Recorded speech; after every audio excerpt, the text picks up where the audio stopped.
You are looking live at D. Bruce Shelby Stadium in Enid, Oklahoma, as the Wolverines and Plainsmen are set to do battle in Week 1 of the high school football season between two teams that did play in Week 0 and had opposite results. Lawton High dominates their arch rivals Eisenhower 42-6. And Enid gets mollywopped by Ponca City 65-6. The all-time series going the same way for Lawton High, beating the Plainsmen 21 times, only falling 6. They've won 11 of the last 12 against Enid, but Enid did win the last meeting last year in Lawton. I'm Rylan Stiles. Alongside me is Dalton Dorsey. And Dalton, it's going to be fun to see Lawton High try to carry that momentum from their Week 1 win into Week 2 here for their schedule, Week 1 for the overall high school schedule, the Week 0 thing. You know how it goes. But excited to see if this running game for Lawton High can keep going. Exactly, yes, especially with quarterback Simpson, and hopefully our running back that went down last game can come back and help out this time. Otherwise, they do have Costin in the backfield. Two beautiful running games, great vision, being able to cause that misdirection in the backfield. Always having an offensive threat that can run really can mess up a defense, and especially a defense that's coming off of a loss. They're going to be looking to try to gain some confidence in this early game. If Lawton High can do just what they did against Eisenhower, break off almost the first or second play and score a touchdown, this will create the momentum for Lawton to just blow Enid out of the water, kind of just like Ponca City did.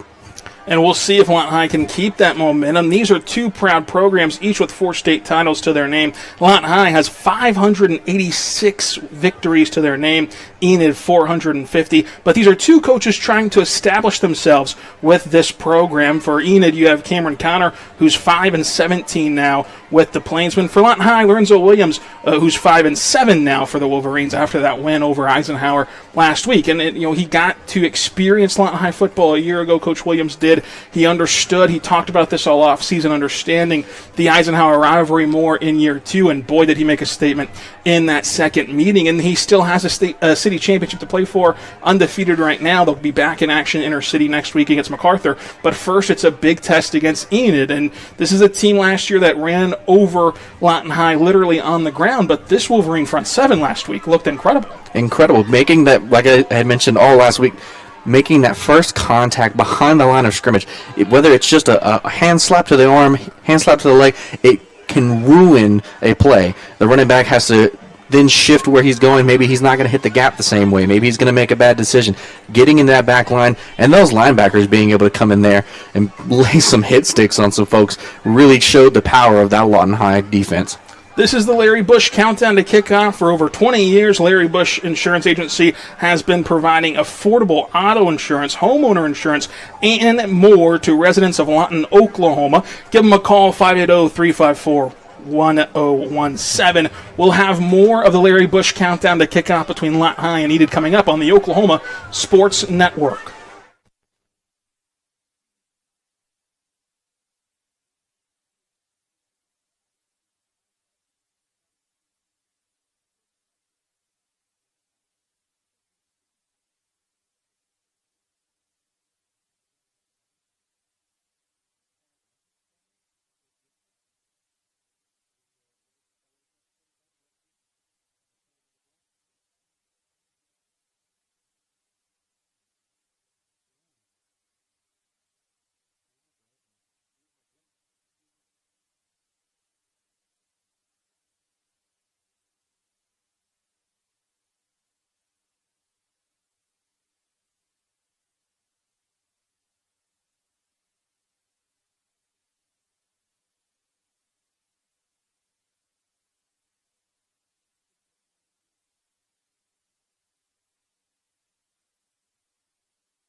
We're back on the Oklahoma Sports Network. The Larry Bush countdown to kickoff between the Wolverines and the Plainsmen here in week 1 of high school football. Let's take a look at this Subway 24th and Gore keys to the game. Eat a fresh-made 6-inch sub and a drink, chips, $2 cookie for $6.99. See them at 24th and Gore next to the Cameron campus. Dalton, what are the keys to the game for Lawton High to go 2-0 to start the year? I think, once again, it's that momentum builder. We saw it all last game against the Eagles, being able to start early and continue early. I think being able to have that momentum boost early will help them progress through the game, make sure that the Enid does not get any type of morale boost, especially coming off of such a big loss against Ponca City. If they can keep them still searching for that big boost, they should be able to keep this game well in control, plus the history of Lawton High beating Enid. Hopefully these boys can do it again. They did get back on track historically against Eisenhower a week ago, looking to do the same here against the Plainsmen, but I like the keys of the game, especially if you win the coin toss and defer. If you can get a 3-and-out out of the chute to solidify the fantastic defense Lawton High played a week ago and really solidify the Plainsman offense that has not gotten going yet this season, only putting up 6 points in their opening night, it'll be a good night for Lawton High to start things out. The trivia question brought to you by Comanche Home Center for this week. With over 50 years of experience in the lumber industry, they provide building materials to do it right. Carpet with flooring, covering products, and individual builder and commercial options out there for you. Visit them at 2nd Southwest C Avenue. Has Lawton High and Enid ever faced off in the playoffs? Has Lawton High and Enid ever faced off in the playoffs? We'll have that answer for you later on in the show. First road game for Lawton High this season in true fashion. Of course, the Eisenhower neutral site game. Everyone playing at Cameron Stadium for the time being as the captains walk out for the coin toss. What's it like, loading the buses, traveling with your teammates for the first time each year? I mean, it's got to be somewhat exciting. Get out of school early. Oh, of course, yeah. It's a different feeling when you're on that bus and you're trying to sort of lock in for the game. It's preparation starts long before the actual game kicks off, and so when you get on that bus with your teammates, you're going to get a speech from the coach before you even take off. You're going to enjoy that little snack, that little sandwich bag on the way to the game, and you're going to watch as everyone kind of just locks into their own mantra, locks into their own routine, and prepares for the game early. It's exciting. You're getting to sit next to maybe one of your best friends on the team, maybe somebody you're going over your schemes with, and it's just a wonderful, almost anticipation builder. You pull up to the stadium, you see the stadium, you waited 2 hours to see the stadium, you're getting on the grass, you're walking around, you're trying to get the feel of the stadium, get the feel of the audience, and just, it's a beautiful feeling, and especially when you're coming from as far as Lawton all the way up to Enid, 2.5 hours, a lot of time to preparation. As the captains from Lawton High await the Plainsman captains, you see out there two guys that stand out. Joseph Simpson, number 4, the quarterback, who only needed a couple quarters against Eisenhower before his day was done with a mercy rule, but did he make an impact in a hurry with his ability to score on the first play from scrimmage?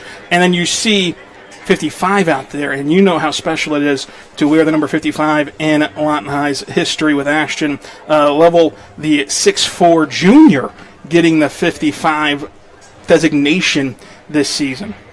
Yeah, being number 5, being number 55 holds a lot of weight at Lawton High School. Those are the hardest working individuals on and off the field. We're talking GPA, we're talking about being a leader in the locker room, on the field, and being able to help coaches and make your players accountable. And so I do really love seeing another 55 out there, especially a junior. Usually it's a reserve for seniors, but if you're getting outworked out there by a junior, he deserves to have that number 55, and here they are going to the center of the field to meet up.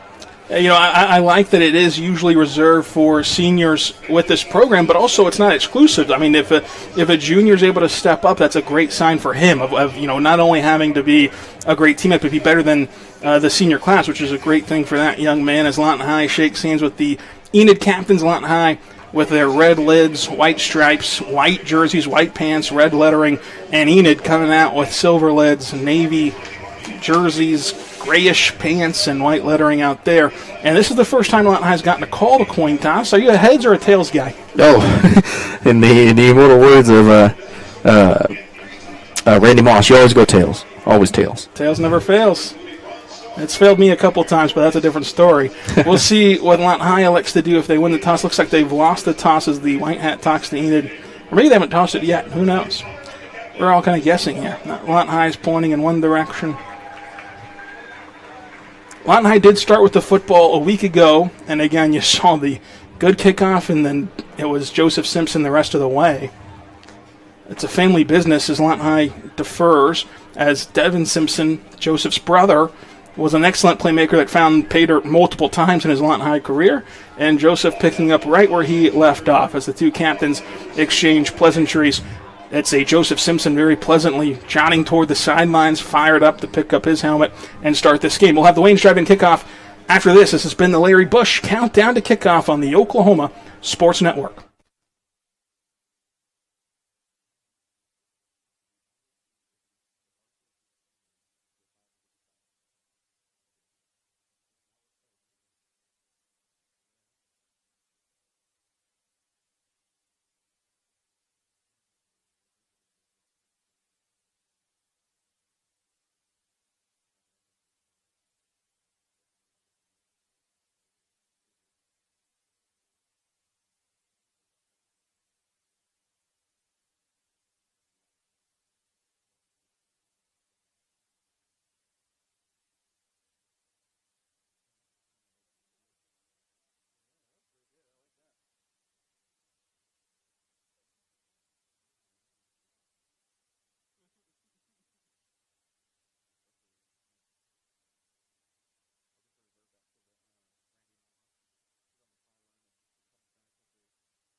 We're back on the Oklahoma Sports Network, ready for kickoff between the Enid Plainsmen and the Lawton High Wolverines here in week one of high school football. Both teams have already gotten a game under their belt. Lawton High 1-0. The Plainsmen 0-1 as they are at home here today against the Lawton High Wolverines. The Wolverines, of course, dispatching of Eisenhower 42-6. A last-second score for the Eagles prevented Lawton High having a shutout in that bitter rivalry. They're clearing the field of the inflatables in Dalton. It's almost football time in Oklahoma. love football time in Oklahoma, and what wonderful weather we're having. Again, not a 100-degree in the box type of day. Nice little chill, like around 70 degrees here. Lovely Wolverines getting ready, and I can't wait for a good game. I think it's going to be great, especially peering back into last week with the Enid loss. Hopefully the Eagles can the Wolverines can capitalize on this and just absolutely keep their momentum and their morale down and just run all over them all game with our two wonderful fast players, Simpson and Costin, and hopefully the other running back that went down last game. Well, we can check out games around the network. If you want to pull up an extra screen, laptop, tablet, phone, Amazon Fire Stick, whatever you got, you can put on the MacArthur-Eisenhower game amongst others as we await kickoff here in Enid. The weather, it's something I've never experienced before. A true fall season in Oklahoma. It's usually 100 degrees for these first few games, but this has been a delight. Absolutely. Just a nice, calm breeze. There's not even a lot of wind out there, it doesn't look like. And it's just something to make sure your players actually don't overheat. Especially in those hot weather days that we used to have. It's just bearing down on you. You start to lose energy. You start to lose morale. You're getting a little bugged. Your shoulder pads are on a little too tight maybe, and you're getting a little itchy. But beautiful weather out here. I don't see there being any type of issues regarding any type of weather. Maybe a little bit of sprinkle of rain here. Hopefully the ball doesn't get too wet and the passes and the grip on the ball stay firm. And Dalton, we are on the away sideline, so that's why the logo's kind of backwards and all, but nonetheless, it's not as visible on camera, but the Lawton High faithful has really traveled to this game, and that's something that you've enjoyed seeing the last couple of years, a community getting behind their ball club and making the long trip over to Enid. So that says a lot about the fan base, a lot about this team kind of re-inspiring themselves as we await week one. Of course, nothing like having the band here. The band almost always comes with not only that, but we have the scream team, the cheerleaders, parents, and friends all up in the stands, and they are definitely packed out here on the Lawton High side compared to previous years, especially on away games. So Lawton High trots out onto the field, as do the Plainsmen. Lawton High will kick it off to start this game, and then we'll have our first Wayne's Drive-In kickoff of the evening. Wayne's Drive-In, home of best burgers and cherry limeades in town with their two locations in Lawton, 7 Southwest Sheridan Road, 6810 Cash Road. Come on, everyone. Let's go to Wayne's.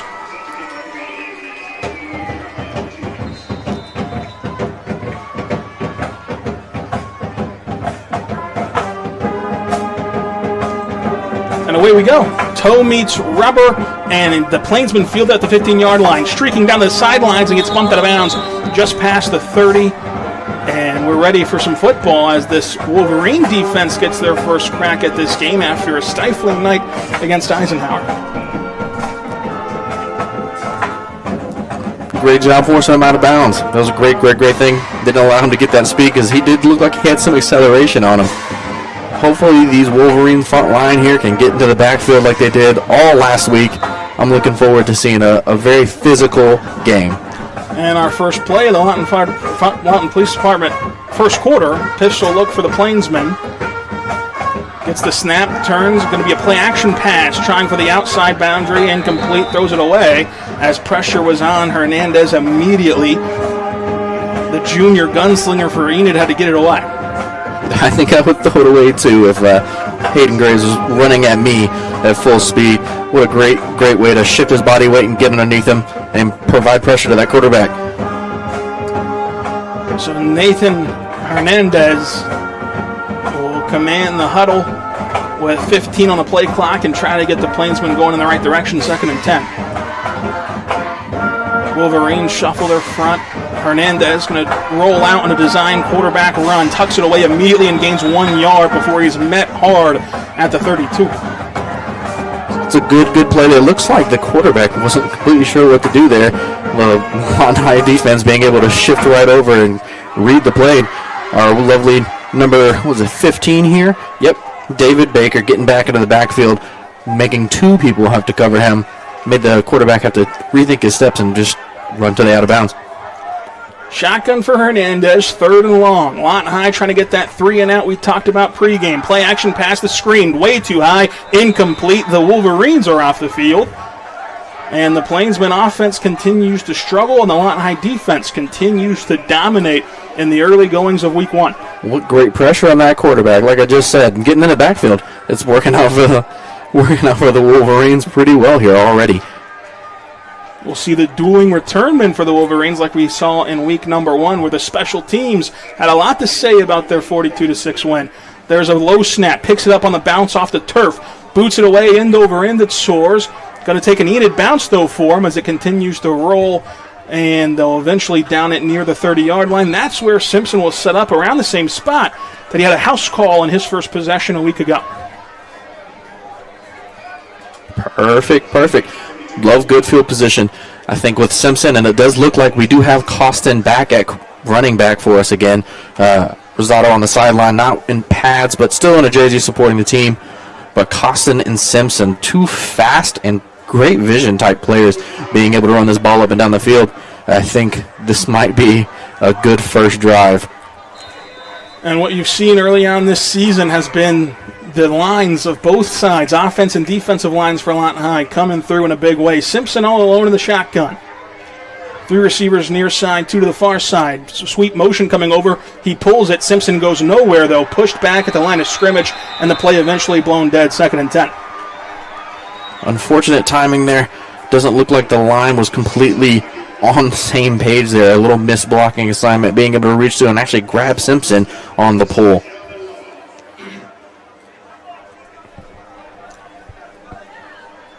"20 seconds on the play clock here in the Lawton Police Department first quarter.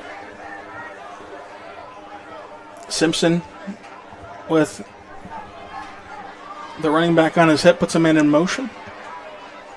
Going to drop back, though, a screenplay. It's caught cleanly. Blockers tried to set up, but it goes nowhere. Another loss for the Lawton High Wolverines. Good hands by Campbell there. Unfortunately, just no room to run as the Enid defense is playing just about as well as the Wolverines defense. We might see a pretty heavy defensive game here. So they get the play from the sidelines on 3rd and long. 10:28 to go in the opening frame. Lawton High needs to get past the 40-yard line for a first down. Simpson still in the shotgun. Plainsman looking to send pressure on 3rd and long. Simpson, hard count, gets the snap. Going to drop back to throw, launches one over the middle, has a man, and it's incomplete. Batted down at the 50-yard line, and the 2 sides will exchange a 3 and out to start the game. Good route there by Campbell. A little bit of an underthrow, but I think that's just nerves up in there in the first drive. I think Simpson's going to get a hold of this, and we're going to start seeing some good explosive runs, good explosive routes, and I think this offense will start producing here pretty soon. Special teams out, getting ready for the punt. It's a good bet. Lawton High did not have to play behind the chains a lot in week 0 against Eisenhower, and we don't expect that to happen a ton tonight. But 4th and long, here's the punt from Lawton High. Good snap. The kick is away. It's a line drive, end-over-end kick. Caught at the 35, evades 1 tackle, but a swarm of Wolverines gets him down before he hits the 40-yard line. Like see there, the good speed of the Wolverines getting downfield and stopping a run before it can even happen. So no harm, no foul for the Enid Plainsmen after their 3 and out. Lawton High's defense hoping for the same to turn this back over to their offense. It'll be 1st and 10 for Hernandez and company. You know, Coach Wade back in the day used to promise us steaks if we had a shutout on the defense. So we'd love to see some steaks given out tonight. They almost should have gotten one a week ago. And so Hernandez gets the snap, turns, gives, a hole opens up, and there go the Plainsmen for a first down. He's drugged down past the 50, and Enid is in enemy territory. He's a good-sized running back right there, Sanders for Enid. Good power. It was just a good hole that he ran through. Luckily, the defensive Wolverines were able to stop him before he got too far down the field. Looks about a 15-yard run. And so the first down of the game goes to Enid. Their next first down would have to be at the 35. Hernandez in the shotgun. Puts a man in motion. Gets the snap. Pulls it. It's a play-action pass. Going to go long over the middle. Has a man down there, underthrown and caught at the 10-yard line. Enid now set up in the red zone, and they faced first and goal. Looked like a little bit of confusion on the defense there. Safety didn't drop back quite to cover that man, and probably in hopes of the quarterback doing another run to the sidelines, but a little underthrown ball, just not enough speed to get back there. Hopefully we can get a good stop here and just keep them to a field goal. Defense trying to defend the shadows of their own goal line. Pistol look for Hernandez. Two receivers to the far side. He's been known to roll out. There's another keeper on the play-action design sprint rollout. Call at the 5-yard line. Pushed out of bounds at the 2. And so the Plainsmen will have second and goal, needing about 2 yards for Pater. A lot of rolling out here. A lot of bootleg runs here. And they're always going to the shorter side of the field. We'll see how the Wolverines can react on defense. Change the scheme up a little bit. See if we can provide more pressure downfield as opposed to the quarterback. Now, obviously, you want to highlight Hernandez's athletic ability, but you also need to move the pocket constantly because of how ferocious the Lawton High front seven is. Offset shotgun for Hernandez. He checks the outside, puts his tight end in motion. Gets the snap, hands it off up the middle, and he's met up in the backfield, immediately driven backwards. Now third and goal. Great job of the front man is getting in there. Like I said, that first contact in the backfield destroys the play, completely gets rid of the playbook. As long as we can keep seeing that ferocious force, as you just mentioned, in the backfield, there should be no issues holding them to a field goal here. Now, this early in the game, do you consider this two-down territory, or do you take your points early on here in the first quarter? If Lawton High can get the stop on third down. I think it's a safe bet, especially with a heavy loss last week, to get some points on the board. Give your team a little bit of boost. Third and goal. Hernandez still in the shotgun. Going to have another design rollout. Pressure coming immediately. He's sacked at the 10-yard line. It'll be fourth and goal coming up. Decision time for the Plainsmen.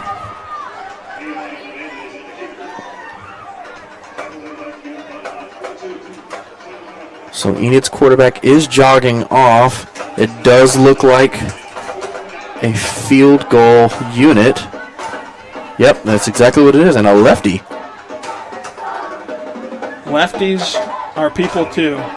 And this kicker can give Enid the lead here in week 1 against Lawton High. Love to see a block here. Everything's gone right for Lawton High. Whenever they got down to this part of the field, the kick is up, and the kick is good. Enid leads 3-0. Back after this on the Oklahoma Sports Network.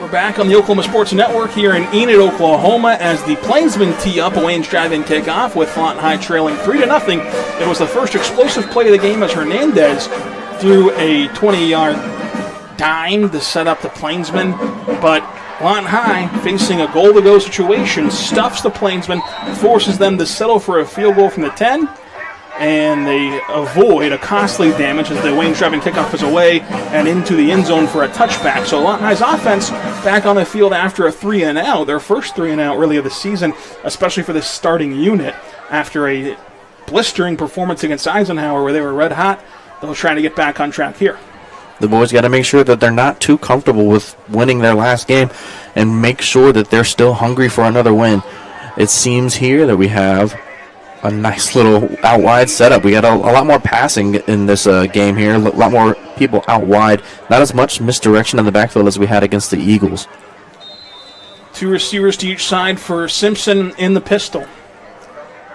Joseph Simpson barks out the orders to his offensive line. Moves his running back offset shotgun. And Simpson going to throw a screen pass right out of the chute. It's caught. The blocker sets up. Down the boundary he goes. The first down of the game for Lawton High. Past the 40-yard line or right at it as he steps out of bounds. But a great play there to hook up with Campbell and get the Wolverine offense in motion. Well, not only a great catch by Campbell, but a great block by Burrell there, stopping that corner from being able to break off and come inside and help.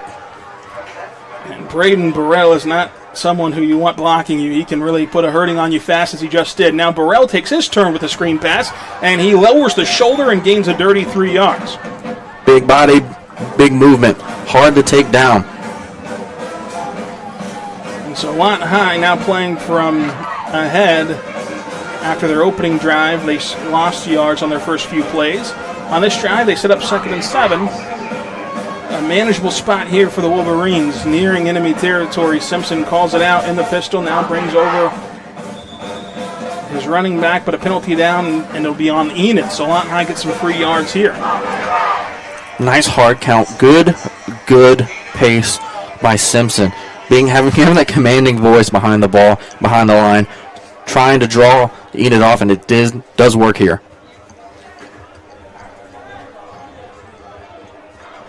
Almost a delayed snap. So Costin next to Simpson. They'll elevate the play clock back to 40. And Simpson has 2 receivers to either side. In the shotgun, gets him to jump again. So great job by Simpson early on with his cadence, with his claps. Good discipline by the Lawton High offense, and it's a free first down. We'll take those all day. Nothing like a penalty to just let your guys take a rest and just take some more yardage. So Lawton High gets a line. Still 2 receivers to each side. Simpson flanked by Costin. Looks for the screen pass. Doesn't develop. Now goes over the top. Has Burrell, who catches it, and he gets roped down at the 15. But Braden Burrell makes his presence felt early as Lawton High enters the Taco Mayo red zone. Gotta love when the big man can get down the field and show off the wheels. Just outran that corner, had a breakdown on the defense. Great route by Burrell and a great pass by Simpson. Lawton High keeps marching down the field in the Taco Mayo red zone. They can get another first down at the 4-yard line as Simpson, in a tight formation, shifts the running back over, gives it to Costas. Costas leaping into a hole and gets stood up, but it gains maybe 2.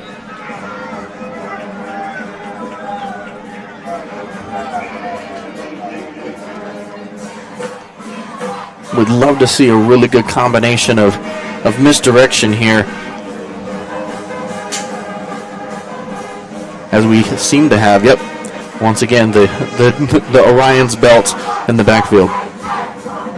You know it's going to be student body in one direction, and they get Enid to jump again. And so the hard count giving the Plainsmen trouble.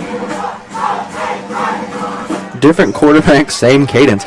You'd think, after a couple of times you try to nail it down, or at least just wait until you actually physically see the ball move. But I do understand the Plainsmen trying to get into the backfield with such a threat as offense. So Baker with Costin and Campbell alongside of him awaits the snap, shifts over. Costin now takes it. Costin with a reverse to Campbell, leaps up forward, and he's into the end zone. And so DJ Campbell puts in a touchdown for Lawton High and gives them the lead 6-3. What a beautiful misdirection in the backfield, just like we saw last week. Such beautiful, beautiful movement there. Shift the line over, make everyone assume that the play is going left. Quick little handoff from Costin to Campbell, right through the gut. Touchdown, Wolverines. So the swinging gate formation, which got them a couple 2-point conversions a week ago. Simpson back in there. Hard count on, checks to both sides, now the sideline. Simpson makes sure everybody's on the same page. He threw a jump pass for a score last week. Now he runs it. The pitch is there. He goes forward, extending the ball. Did he get in? Looks like they're going to call him short. And so Lawton High leads 6-3. The sideline thinks he extended the ball across the plane. I do too, but the refs disagree. 6-3, Lawton High leads back after this. Oklahoma Sports Network.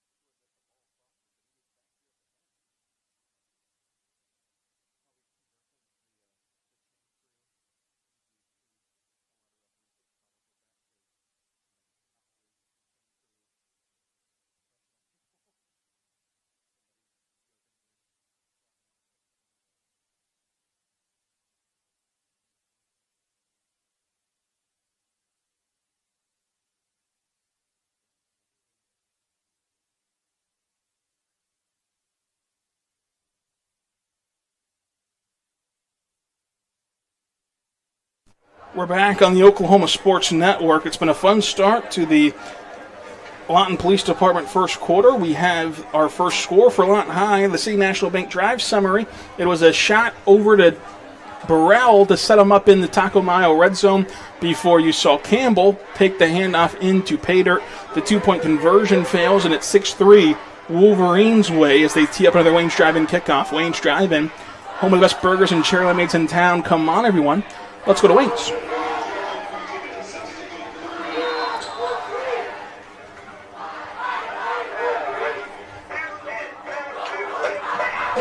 Kicks it off, fielded at the 10-yard line. Plainsman trying to take it to the house with blocker set up nicely. Reverses field down to the Plainsman sideline, and there he goes into enemy territory, met and collided with at the 50-yard line as it looked like Burrell cleaned it up. But what a great return for Enid to set their offense up nicely. Jeremiah Martinez, the kicker, actually looked like he got a bit of action on that tackle there. What a great job by a kicker to lower the shoulder and get a little bit of action on a kickoff. That's a high compliment to the kicker to confuse him with Burrell, because, of course, Burrell is an absolute monster on both sides, and we just talked about how you wouldn't want to get hit by Burrell. You also don't want to get hit by the kicker. No, not at all. The kicker getting into it for Lawton High is Hernandez in the shotgun for the Plainsman.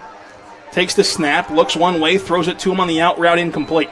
Good pressure there by the Lawton High D. Look at them getting into the backfield. Almost just a quick little swim move by number 10, our lovely Wolverine, Evan Rutledge, getting in there, being able to just do a single swim move and blow right by the Enid line. And I think that's why you've seen Enid go with the design rollouts for the quarterback. I mean, that's just a simple 5-yard out, and he didn't have time to throw because of how electrifying the front seven is for the Wolverines.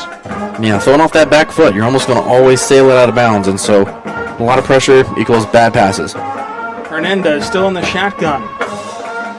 Gets the snap, play action screen pass, a little wide, but it goes back and gets it for the receiver. Going to head upfield now and almost gain more yards, but does tap out of bounds after a gain of 4.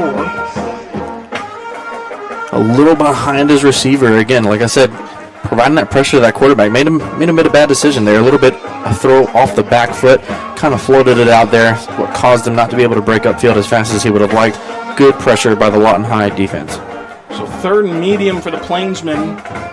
Hernandez pulls a man in motion as tight end.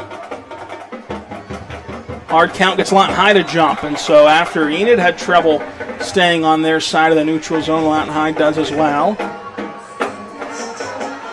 It looks like Zoe here telling his Wolverines to stay calm, do their job, not jump. So the refs will award the first down to the Plainsmen. It's going to be 1st and 10.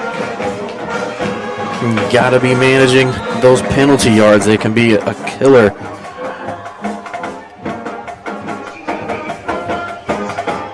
Hernandez, the junior signal caller, back in the huddle with the play. 15 on the play clock as it continues to roll down inside of 10 seconds. He has to get set up and does, and now they look to the sidelines with 5. And the play clock is going to be held up, and they try to boost it forward, but the press box has not responded until now. So it looks like there was a equipment issue with one of the planeswalkers. There's the snap. It's a design rollout. Hernandez off his back foot, now scrambling backwards. Not where you want to go. A lonely place. He flings it forward. Doesn't get back to the original line of scrimmage. Lawton High falls on it. Incomplete, but even so, it has to be intentional grounding as Hernandez makes a bad play worse. We'll see the Zebras discuss it here, but there's the yellow handkerchief. Yeah, it's an unfortunate thing as a quarterback to not want to take the sack yards, but throwing the intentional grounding, you're just going to add them on anyways. Rather just throw the ball out of bounds, try to get outside of the pocket, find a receiver in the area, and throw it to the sidelines. Unfortunate situation. What a great pressure by the Wolverines. 2 Wolverines staring you in the face, and you have a football, and you're running backwards. Not a good look. So you have the loss of downs there from Enid with the intentional grounding, and they'll be backed up all the way to the 40-yard line. The first down to gain is past the opposite 30. So we'll see if the Plainsmen can get their way out of trouble here. 2nd and a country mile for this club. Like 2nd and 24, I believe. That is an insane amount. They're definitely going to have to go out in the air for this one. Hernandez staying in there, and he rolls out, looking for somewhere to go with the football. Lofts one up to the Lawton High sidelines, incomplete, so it's going to be 3rd and 20-something. I'm telling you right now, isn't that something? Just watching, he's almost panicking. He's throwing the ball a little too soon and not really getting his feet set. I'm not too sure what that's about. It seems as this pressure from the Wolverines is a little too much. If this is anything to what we're going to see for the rest of the game, I think the Wolverines can definitely capitalize on these lofty passes, and we might see an interception or two this game. 5:18 to go in the opening frame. 3rd and very long. Hernandez. Another design rollout, now hands it off, trying to just gain some of that yardage back, and not only did he gain it back, but he gets past the 50-yard line, but still not to the original line of scrimmage. So that big run, kind of all for naught, but it does set them up nicely for their punt that should be able to pin Lawton High deep if executed. 4th down and long. Do you think I don't know if going through the air right now is a smart decision. You do have 3 points. You're only down 3. Just punt the ball, try to trap them inside of the 10, and let your defense do the work, but it looks like they're going to go for it. So Hernandez now will bounce back, and it looks like he'll just take the pooch kick himself, and does. Spiraling punt. Hernandez gets it done with the leg, and the Lawton High bounce, though, keeps them out of their own 20, and that's where Simpson and company take over after their touchdown drive. Love to see a good first play here. Maybe an outside run, not necessarily an inside run. The Enid defensive line does have some size differential on the Lawton High offensive line, but I just think the Lawton High power on the outside and the speed kills, I think the speed of the Lawton High offense can definitely smoke the defense of the Plains-Walkers.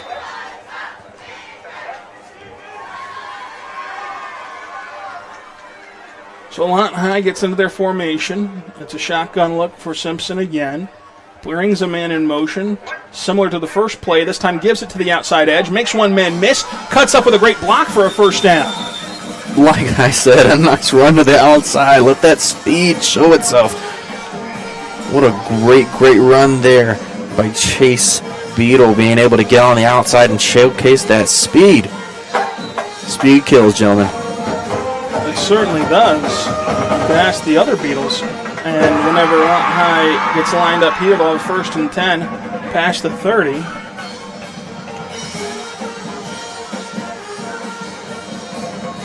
Burrell looks back to Simpson, and it'll be a timeout for the Wolverines. We'll take our first Comanche Home Center timeout here.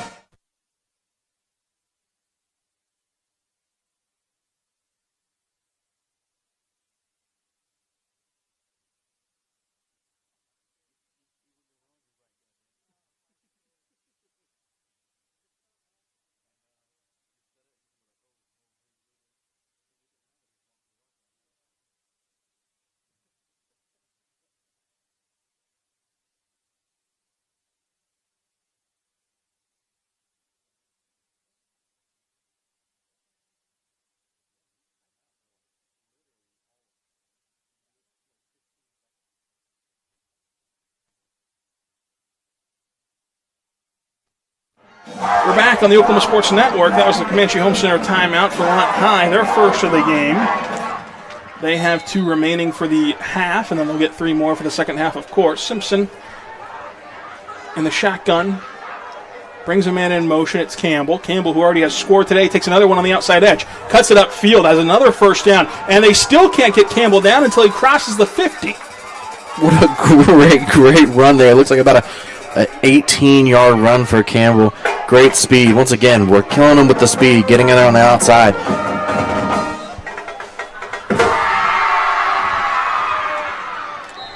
And the clock will roll again. We're inside of 5 minutes here in the first frame. Lawton High has really found their rhythm offensively after their first 3 and out on their first possession. Quick little personnel change here for the Wolverines. A great look by Campbell on that last run. Great vision to be able to cut it back to the outside. Brings a man in motion. They'll again give it to the outside, and again the tunnel sets up as he trips over his own feet but stays on balance. What can he do going into the red zone? It's a tackle mile red zone for Chase Beadle. What a great run. Crosses the field even. I do see a yellow handkerchief down. We'll see if this play stands. And it will not.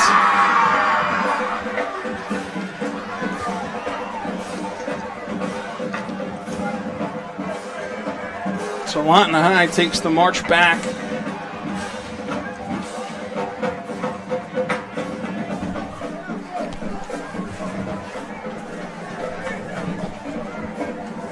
As the Wolverines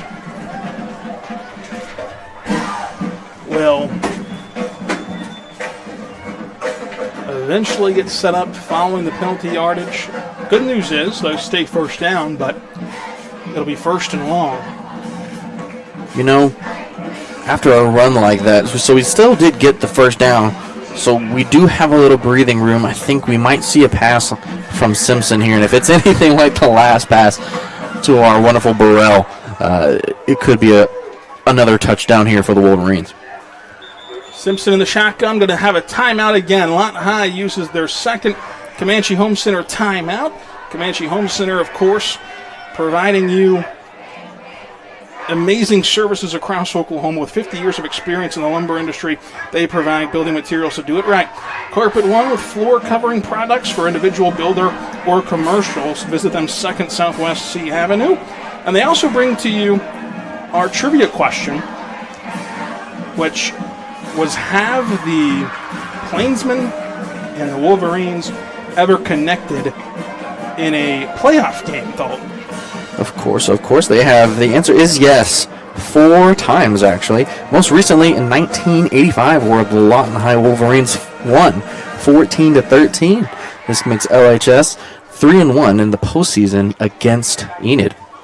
So Lawton High dominates this rivalry, this matchup, both in the regular season and the postseason. They've won 12 of the last 13. The lone loss in that stretch comes a year ago against these Plainsmen in Lawton.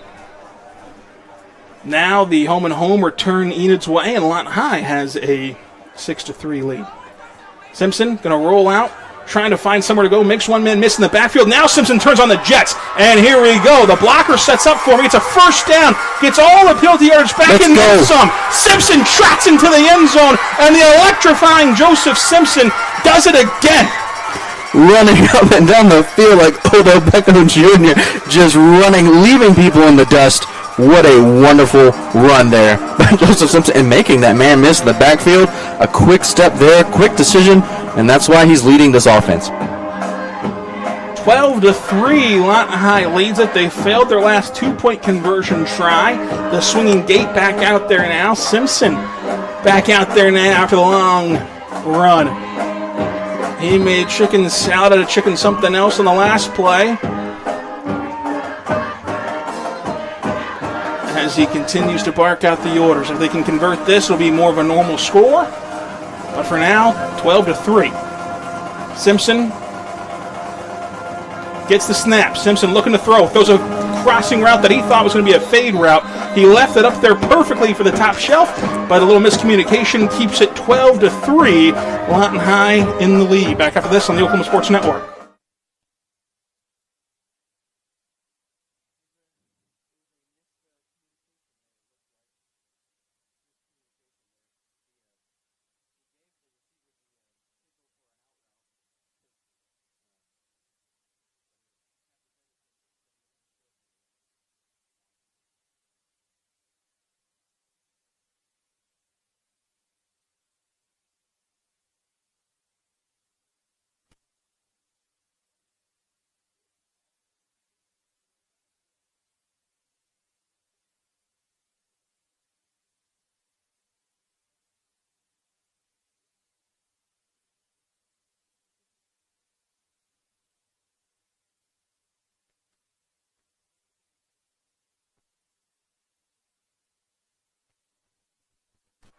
We're back on the Oklahoma Sports Network. Lawton High had a long run, a race to set them up behind the chains, and on 1st and a mile, Devin Simpson makes a man miss in the backfield and scrambles his way down the length of the field for a Lawton High touchdown. The 2-point conversion, again, no good for Lawton High.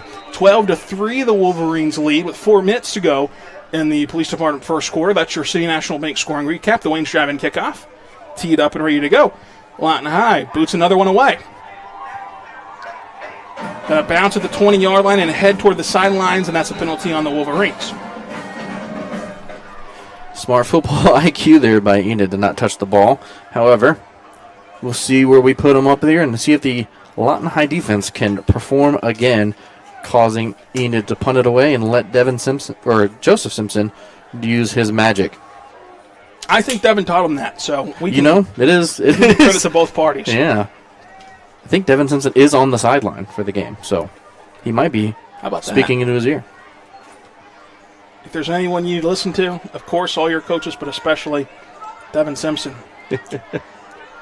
1st and 10 for the Plainsmen, trying to get something going offensively. They've had one big play that set them up 1st and goal, and they end up stalling out for a field goal. Other than that, though, it's been all Lawton High on both sides of the ball. Hernandez, shotgun look, takes the snap. Design rollout again. Now shifts course. Throws one over the middle for the screen that sets up. Has to pick it up off the turf. Makes a man miss, but grabs him by the ankles and pulls him down. Flag comes in late. I'd love to see what this one's about. Looks like they're going to call face mask on Lawton High. I would more so say incidental contact to the face on the way down, but That's just a quick 5-yard. yeah, none. Tack on some more yardage to the Plainsman run. Well, it looks like we're adding They're going to give him the full 15, face mask. yeah. I think it was more so incidental. I don't know how you can legislate that in that opportunity, not being a lineman or whatever, but Line judge, yes. yeah. Well, 1st and 10. Hernandez takes the snap, gives it nowhere to run. Just roped down by a slew of Wolverines. First impact came off the edge. what a hyped up Evan Rutledge right there, right after making the sack in the backfield against the running back there. A nice tackle for a loss as Rutledge, very animated, rightfully so, following that big play. So the Lawton High defense can get their bearings about them. Once again, the Plainsmen going from behind the chains. Call it 2nd and 13. Also another lofty pass from Enid this drive. Hopefully the defense can get under one. Hernandez, play action, screen, and it's incomplete. Just an air-mailed throw, a little too out in front. We've seen him throw a screen pass a little behind, a little in front. Can't get it just right. No Goldilocks situation here for Enid, 3rd and 13. What a beautiful way to describe that. Goldilocks. Perfect, yeah. There's nothing that's just right yet.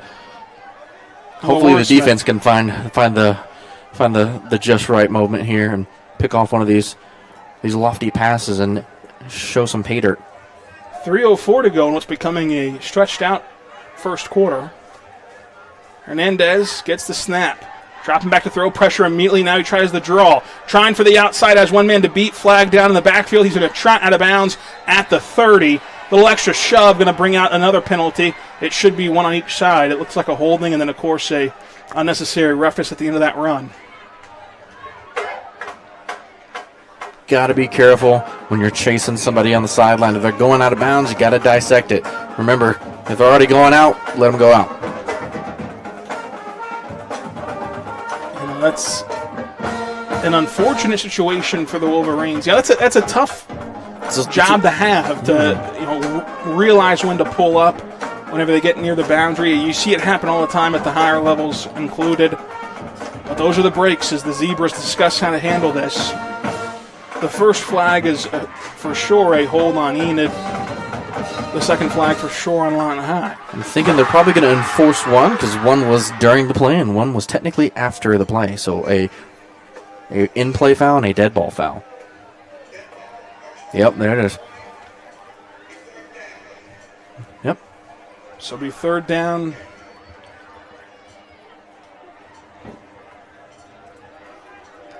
They're trying to get the chains. Yes, it looks like they're trying to instruct them that they're going to enforce both. All right, well, the football's spotted. Roughly about where he did go out of bounds. And they're going to keep the third down alive here for Enid. Still about 3rd and 8. And, we saw Hernandez pull out a pooch kick on their last drive, but this is a situation where it's likely 2-down territory for the Plainsmen, just because even a pooch kick doesn't do you too much good from this spot. A little bit in no man's land. Lawton High going to be able to pin their ears back a little bit on third down. They've gotten to the passer very well. Because we did see on the kickoff that Enid kicker does have a leg on him. He might be able to hit from this distance. So it would be really good for the Wolverines to make a loss of yardage situation hit here so that they have to try to force a punt and try to get a pooch kick or a failed 4th down conversion.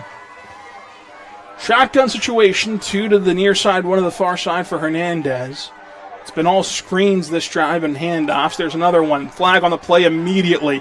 And Lawton High swarms to the football, gain about 3, but a penalty marker down. And though they're signaling for an eligible man downfield, I mean, it was a run. We'll see. And he's waving it off. Flag, yeah. And it happens to the best of us. Everybody has those days. Everybody gets that way. The clock will roll. As they try to hustle up to beat the play clock here. And the marker hasn't changed to 4th down or been spotted yet. Now it is. Menon going to be late setting up. Hernandez on the hard count. Can't get Lawton High to jump. Hernandez digging in. 4th and 5. Would be a key stop for Lawton High.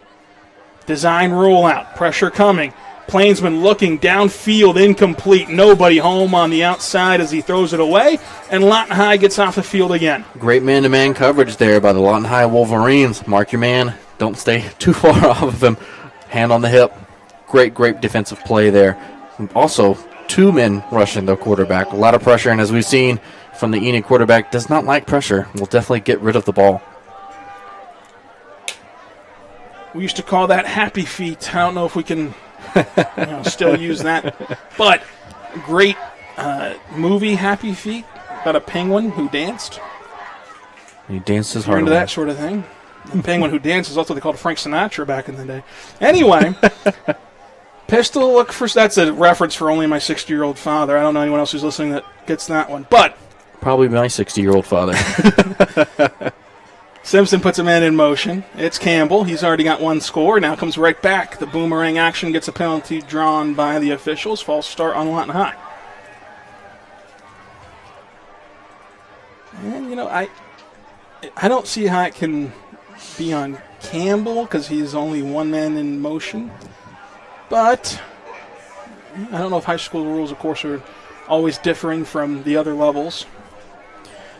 It's almost a little difference per zebra crew sometimes, I'll let you handle that as the official. I won't say that. So I'll say that's what I was alluding to. Yeah. But, there's a little bit of a difference in how strict they're going to be, especially when it comes to hand fighting down the field. So. And again, they throw the same penalty, and they're having a conversation there between Coach Williams and the officials. I mean, that's just a legal play any way you slice it, and he's just not having it. Well, at this point, we'd love to see if Zoe could talk to the umpire and actually get the umpire's decision and ruling on there. I mean... Unless one of the linemen is jumping that we're not seeing. Which is very possible. Sure. Certainly possible, but hard to prove. Similar to the JFK situation, whatever happened there. The Wolverines keep going backwards, and I think that in the next stoppage you will see Coach Williams have a word with the actual white hat, because this is a little bit perplexing. We have an official ref in here, and he doesn't even understand it. So anyway, Simpson alone. Takes the snap, drops back to throw, scrambles around, dancing, now going to take off and run. And Simpson picks it up on the ground. All that penalty yardage removed in one fell swoop from Simpson. He does it again on the ground with a long gain. About a 15-yard run there for Simpson, making it 2nd and 5 or 4, actually. No, 2nd and 5. And what a run. What a good, nice way to bounce off defenders and just rumble his way in. Simpson again, pressure in his face, trying for a receiver, keeps his eyes downfield, keeps it moving, throws it up for Burrell, almost intercepted, and Burrell can't get the deflection. And there's another handkerchief on the field, roughly where the backfield is. You would imagine it'll be holding just based on the vicinity of the flag. But you know what happens when you assume. Boom. There it is.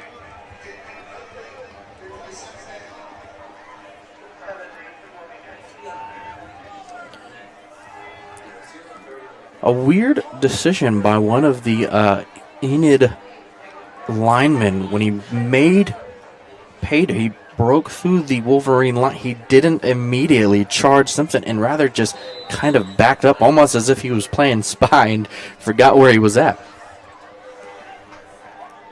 Enid jumps again, but he gets back in time, allegedly. Simpson motioning around, telling the play clock. Inside of 2 minutes, handoff as Costas going to run, rumble, and tumble his way for 5 yards right around that first down marker. The spot puts him right at the marker. Costin filling in for Rosado from last game when Rosado went down, and Costin filled him the big shoes and made quite a difference in the last game. Hopefully he can do the same thing here. I mean, they need an index card if they're not going to measure this, and they are now going to measure this. The officials called a timeout. You can't get more on the spot, so I don't blame them for wanting to see the sight line from the ball, but it looks like it'll still be Lawton High needing a 1/4 of an inch. Just pushed the ball back. Here we go. Inside 60 seconds left in the first quarter. Hard count on. Simpson with 10 on the play clock. Plenty of time to operate with. Flips his running back to his other hip. Now down to 3 on the play clock. There's the snap. Thought about the screen. Now he's going to take it himself. Gets the first down. And the convoy of Wolverines pushes him past the 45. 3rd and inches play made into a 1st and 10. Another one by Simpson. Great run there. Great realization that with those big Wolverines in front of him that he's going to be able to have a blocking path. Great block by Burrell. Great block by Costin, opening that hole, letting Simpson charge forward. And the disparity on play clock and game clock means Lawton High needs to run one more play. They have 1 timeout remaining for the half. As the first quarter, like seeing through the hourglass going by in this one. Do you take a shot here? I think I would love to see a shot here. 1st and 10, I certainly would, but Beadle is primed and ready for another outside run, and he's going to be pulled by Simpson. He set him up for that all of the last 2 drives, and Simpson pulls it back and gains about 6 yards on the first down, and that will take us to the second quarter on the Oklahoma Sports Network. Lawton High leads 12-3 on the Oklahoma Sports Network.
We're back on the Oklahoma Sports Network for the Brins Electric second quarter.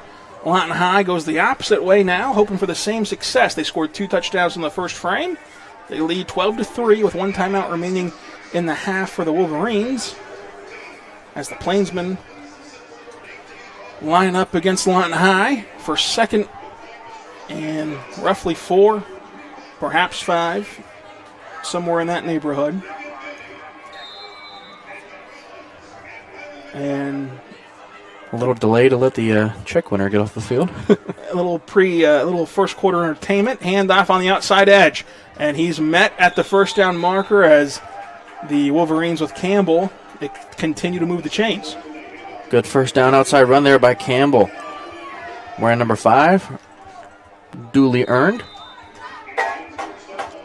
1st and 10. Simpson in the shotgun. Has a lot of moving parts. Campbell now has it out of the hurry. And there goes the Wolverines downfield as it's Simpson to spring a block forward, but he steps out of bounds around the 18. It'll be the Taco Mayo red zone for Lawton High. And the reverse finds its way back to Costas, it looks like. Constant getting outside. Good misdirection there in the backfield. It even fooled us up here in the box. And how about Joseph Simpson getting out in front, leading the charge on the blocking as he's going to pull this screen back, throws it over, and Campbell makes a man miss, drags another Plainsman with him inside the 10, 1st and goal Wolverines. Looks like Beetle there caught the ball on the edge there. Once again, killing them with speed. Killing them with speed. A little confusion here with the chain gang as they're sorting that out. So 1st and goal. Pumping up the play clock. Doesn't look like it was reset. There it is. Looks like Nijan Polk at the numbers here at the 10. They still need to get the play clock situated, but it's 1st and goal.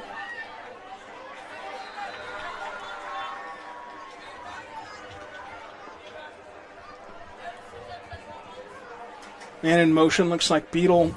They're going to keep it with Simpson. Simpson lowers the shoulder, falls forward, trying to find the blue paint, and he stopped at the goal line. Looks like they're going to mark him a yard short of the goal line here as they send in. Looks like a student body formation in the making. Well, when Baker and company get in there, it's been very successful for Lawton High. They found the end zone every time out of this look.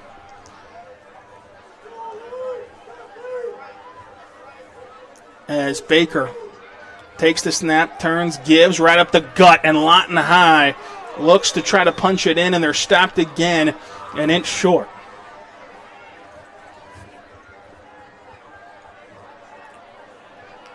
A little favorable with the spot, but they're right back where they started. It looks like at the same line of scrimmage. So Simpson heads to the huddle.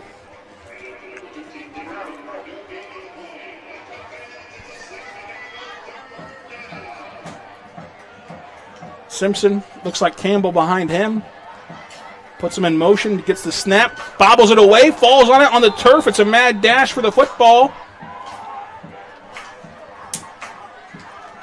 Does seem that the Wolverines were able to recover it. And so Lawton High facing their own troubles at the goal line. We've already seen the defense for Lawton High force a Plainsman field goal. It's now 4th and goal for Lawton High's offense. What will they elect to do? Looks like the true student body formation here as Simpson is now on the sideline. So it'll be Costin, Baker, Campbell back there. Lawton High looks to the sidelines. 8 on the play clock, now down to 5, 4. They rotate in motion. Costin going to take it himself. Costin trying to get inside, gets met at the 1 yard line, still driving his feet, and he's down at the 1. Enid gets the 4th down stop on 4th and goal, and they'll have it in the shadows of their own goal line here. Now this is a big, big opportunity for the Wolverines defense. We have to find the perfect mix of coverage and pressure because, as we've seen with the Enid quarterback, not very comfortable with pressure in his face, and especially in his own end zone, we could be looking at a potential safety here. that they do look like they are stacking up quite a big front on offense. We might just see a up-the-gut run. I love the decision there from Coach Williams. Again, that formation has been money for Lawton High. It doesn't work out there, but your front seven has been amazing this season, and you have a good chance here to get a safety as Hernandez gets the high snap. Going to have a design rollout, throws it to the out route, and gets to the 5-yard line, but still not out of trouble yet for the Plainsman offense. Nice little quick out route. Looks like he did find his Goldilocks ball on the side there for the screen pass on the out route. What feels like the first completion of the day ends up being completion number 5 for Hernandez. We need another good penetration from the line here from the Wolverines being able to get into the backfield, causing commotion. Shotgun look. Takes it, design, roll out, pressure on the backside, and is keeping himself. The blocker set up for him, and he scampers out of bounds past the 15. Should be enough for a first down, depending on the spot, and is.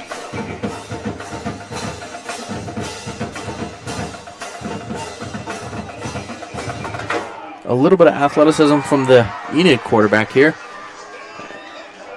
But not, like you said, not out of trouble yet. Still pinned inside of their 20 at their own 15. And with the Wolverine defense being able to get into the backfield as often as these gentlemen are, this should be a quick, hopeful 3 and out on this next drive. Whistles blow. Every zebra calling everyone to the sidelines. Timeout. Enid, we take it with them on the Oklahoma Sports Network.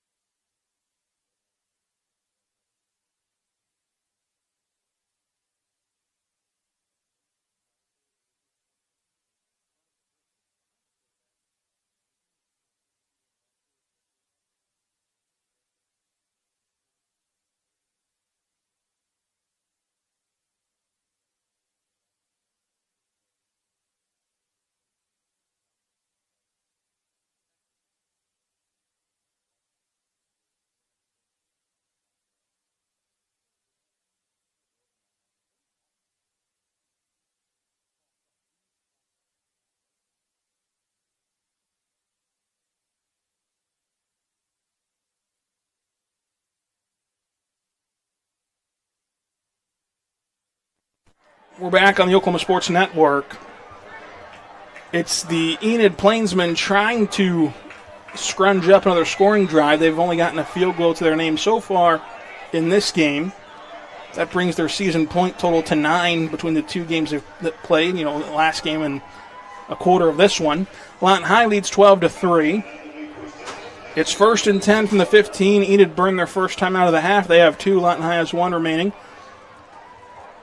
As the turn pulls it back, it's Hernandez still scampering outside, going to loft one out of bounds, incomplete for the throwaway. Good coverage there by the Wolverines, not giving him any options, still applying pressure into the backfield, making him scamper out to the sideline and just tossing it away. Not too far off his normal passes as far as the loftiness.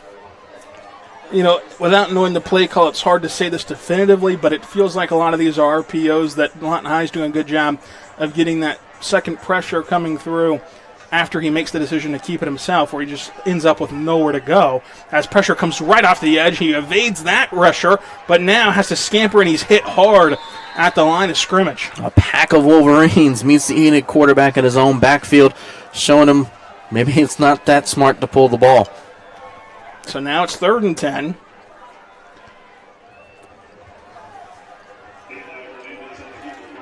It's just surprising that Enid was so run-heavy a year ago, and on the one time that they really committed to the run in this game, they gained a lot of the penalty yardage back, but were too far behind the chains to capitalize on it, and now we're not seeing them give it at all. So you imagine it's Hernandez making the call as he goes with the hard count, and Lawton High budges for a free 5 yards. Got to be smart with your discipline. You know it's late. It's 3rd down. Let the quarterback make the decision. Let him snap the ball. As we've seen with the size and the speed of this Wolverine defense, you don't need any more Don't need to edge them out by guessing the snap count. I think the strength and the speed of the defense is going to be able to get in the backfield anyways. So third and medium now, inside of 8 minutes to go in the Brins Electric second quarter. It's a shotgun. He left the Plainsman with a hard count again. Now going to have another design quarterback run as he's hit and slung down at the 15. Dropped for a loss. Anthony Rodriguez in the backfield, number 6 for the Wolverines, getting back there, giving him a nice little bear hug and tossing him to the ground. The same situation appeared a week ago against Eisenhower, where the Lawton High pressure saw the punter unable to get it out clean, and it ends up a touchdown for the Wolverines. As this snap is good, and the kick is away, almost blocked, but isn't. And Lawton High watches it bounce and then picks it up off the turf. Now sprinting forward past the 40, and a risky play, but it ends up paying off. Risky indeed, but when you see the defense also backing off the ball, might as well. It seemed like everyone heard the call and wanted to get away from the ball, and number 21 decided that's a good chance to grab it and take a little bit of yardage. Help out the offense with a better field position here on the 40-yard line. Already setting up shop in enemy territory. A dangerous game to play for Enid, given that this offense has been so explosive, particularly on the ground, and especially with the outside run, putting men in motion for jet sweeps and whatnot. Simpson, alone for now in the shotgun, takes it, looks, throws the screen over to Beadle. Beadle going to get hit at the legs at the 40-yard line, no gain. Unfortunate there. A little late on the throw to Campbell there. Took a quick little drop back. Just didn't get enough yardage to move forward. Still at the yard to gain. Campbell out there with no gain on the reception as Lawton High sees it go to the 7:06 mark of the second quarter.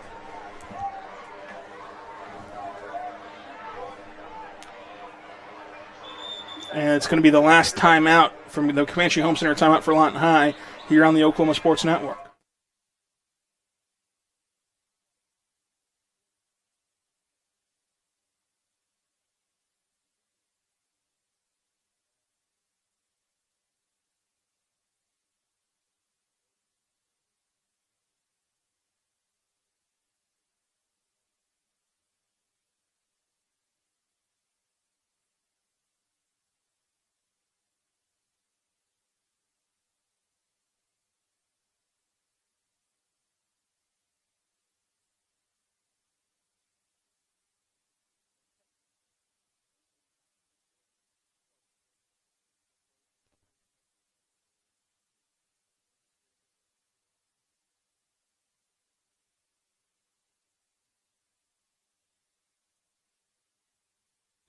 We're back on the Oklahoma Sports Network. Lawton High out of timeouts for the remainder of the half, 2nd and 10, after Coach Williams had to burn his third.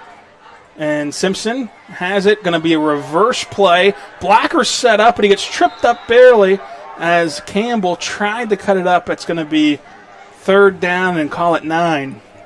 Not a favorable spot here. Looks like he's only going to get back to the line of scrimmage. A little bit of a little dive there, trying to get around the linebacker, and unfortunately got his legs and caused him to go down. So Joseph Simpson, again alone in the shotgun. Gets the snap, dropping back to throw. Pocket holds, dumps it off to Burrell. Burrell turns upfield and gains maybe 2 before he's thrown out of bounds. But again, a spot that you don't love if you're Lawton High. They might give him 1. I think 4 progress should have at least awarded him 3, but it looks like we're going to be just a 1-yard gain. The line crew, here we go, there we go, finally adjusted. 4th and long, still in enemy territory.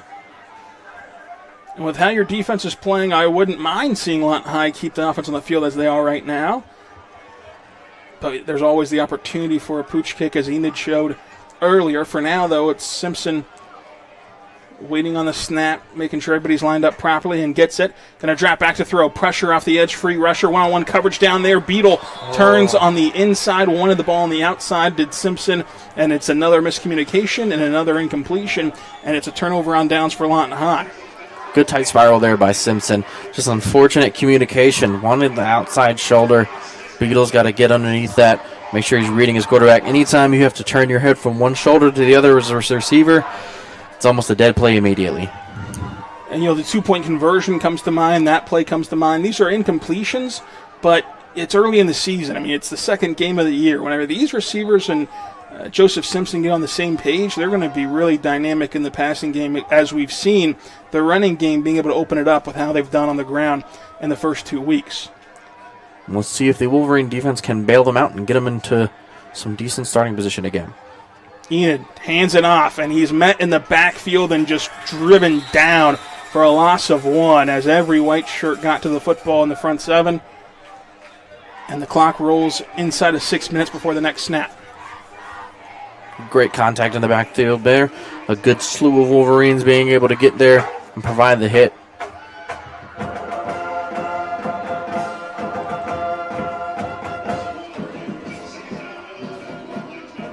Second and 11. 5:45 to go for Hernandez in the shotgun. 2 receivers out wide. Gets the snap, design rollout. Trying to throw it deep and does.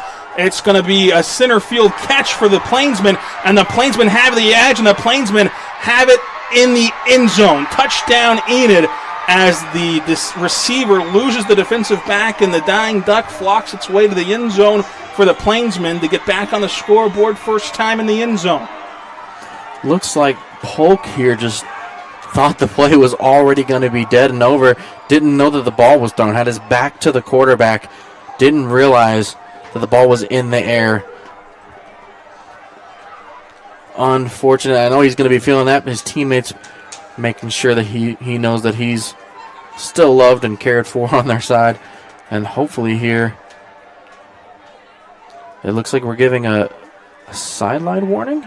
Looked like a sideline warning against, they pointed at the end to Lawton High, but it's tough to tell, of course, being on the away sideline because they're not directing the calls to you. But whoever got the sideline warning, it's the first one of the game, so no harm yet. But the PAT lined up for the Plainsmen. Good hold. The kick is up. The kick is good. And now just a 2-point game as Lawton High leads 12-10. Back after this on the Oklahoma Sports Network.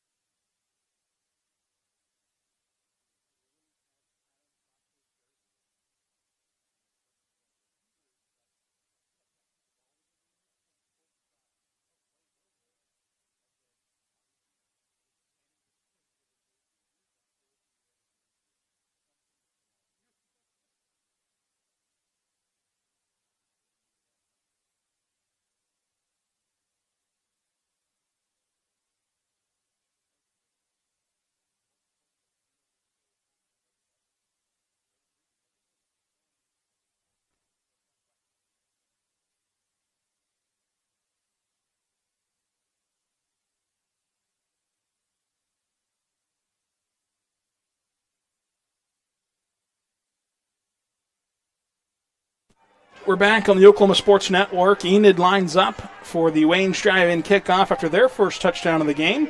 The field goal earlier proves to be cost-efficient for the Plainsmen as they're now down just 2.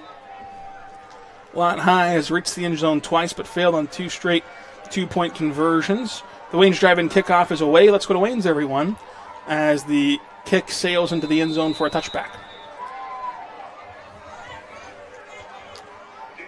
Lawton High's offense trying to get back on track here. They've gotten stuffed at the goal line and then had to boot it away there at the end with the miscommunication, going for it on 4th down, turn it over on downs on the last 2 drives.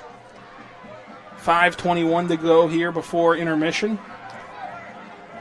5 minutes is plenty of time for the Wolverines to score, though, especially with the amount of speed and talent that they have on that offense, shared amongst Costin, Simpson, Beetle, Polk, and Burrell. Not to mention the big guys up front leading the way, providing excellent blocking, allowing these runs to perform and develop.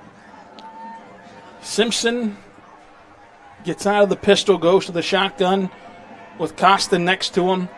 Gets the snap, gives it up the middle. Costin going to drag a Plainsman forward, gaining 3.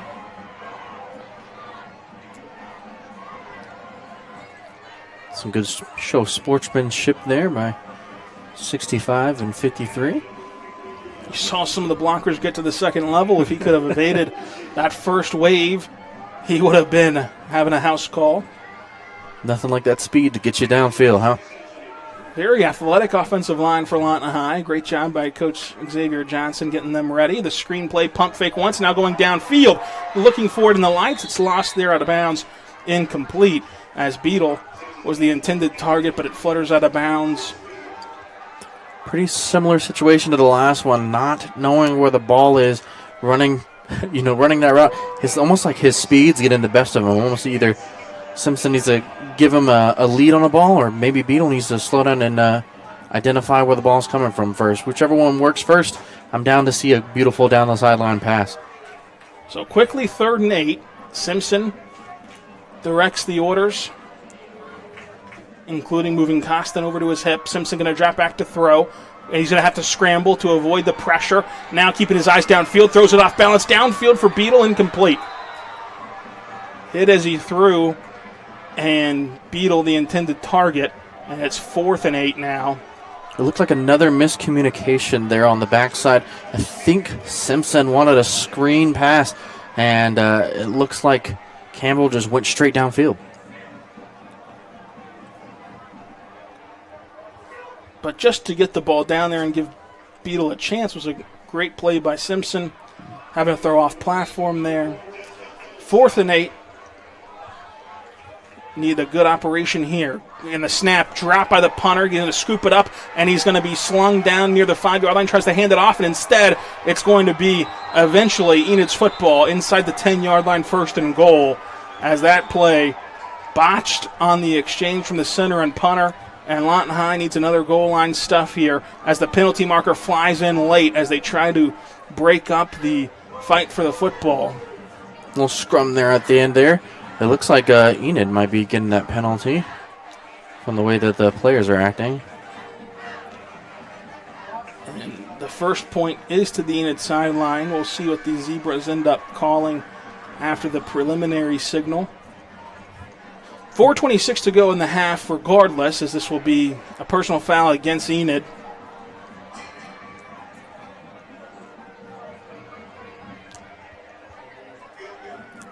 Unfortunate snap right to the chest of the punter. Looks like it came with a little more heat than he was expecting.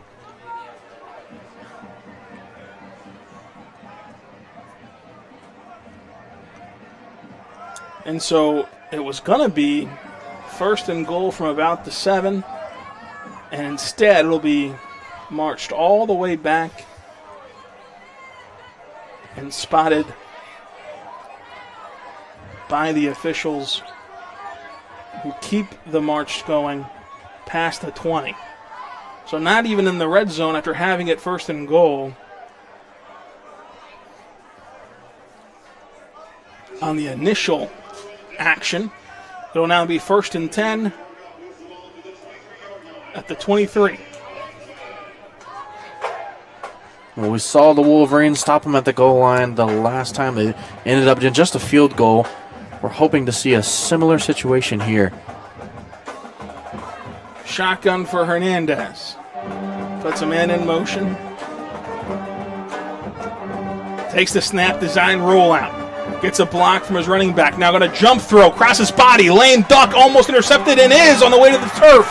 And Lawton High should have the pick at the 10, and it's going to be Enid ball. It looks like he bobbled the first grasp, and it was literally taken out of his mitts by the Enid receiver. What a catch by the Plainsmen. It's going to be 1st and goal for Enid after it looked like Lawton High had the interception, as another wobbler came out of the arm of Hernandez, but he finds some good luck and some great concentration. from his receiving core to get that one. First and goal from the 10. Play action pass.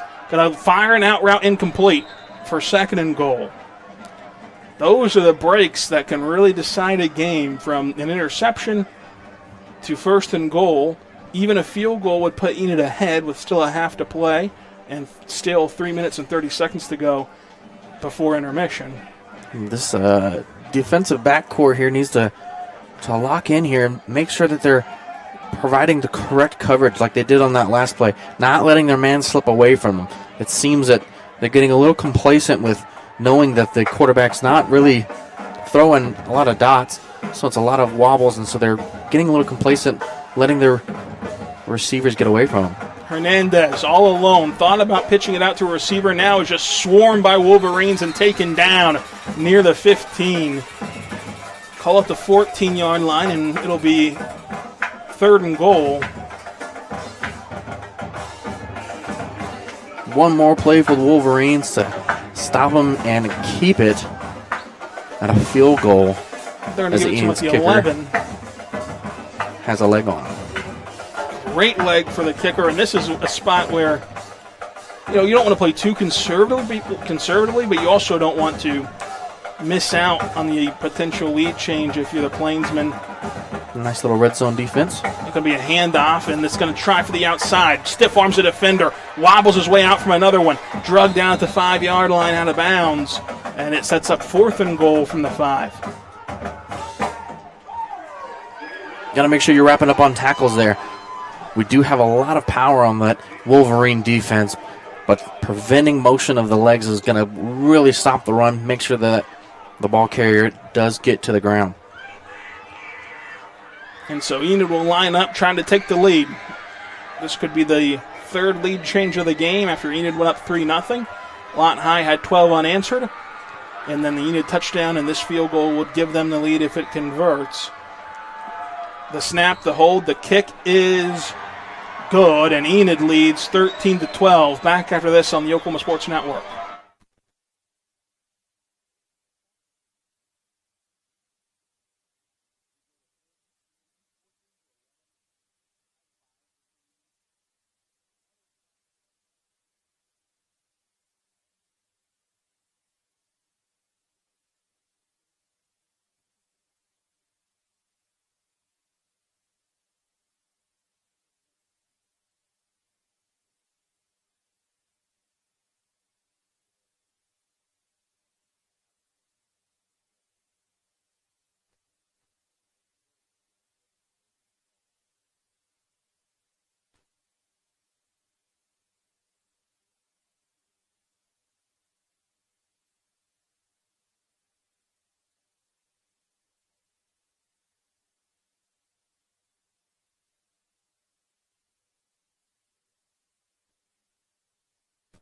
We're back on the Oklahoma Sports Network. Enid takes the lead 13-12. Their first lead since their second drive of the game, where they got a 3-0 advantage as they tee up a Wayne's drive-in kickoff. Come on, everyone, let's go to Wayne's. 7-7. Tuesday through Saturday. As this kick is away. And it's been touchback city in Enid this time. It bounces out of bounds. Lawton High will definitely take that flag. Great Lawton High bounce. Rolled right out of there at the 2-yard line. So they'll definitely take the yardage as opposed to starting off in their own end zone. So 2:42 to go. Plenty of time for the Lawton High offense to retaliate. They got to head in the right direction after the last drive stalled out following a 2-yard gain. A lot of communication errors. Hopefully they, during this last drive, have pieced those things together, making sure that the calls are getting all the way down to the other side of the field. So Simpson alone in the shotgun. Gets the snap, throws quickly, trying for the, looked like a screen, but it said a button hook, and that, again, just miscommunication causes the incompletion, 2nd and 10. Looks like Simpson wanted a hitch. I think Campbell was trying to almost do a nice little break off to make the corner believe it was a deep route, and once again, just a timing error there. So Simpson again, by himself in the shotgun. Takes the snap, design roll out for Simpson, keeps his eyes downfield. Going to throw it over the middle into double coverage, incomplete.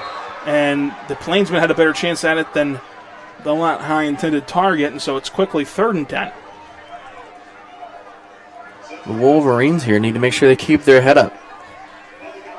A lot of communication between the coaches and the Wolverines, making them lock in. They need to get their head on straight, make sure that they're communicating these plays across the field.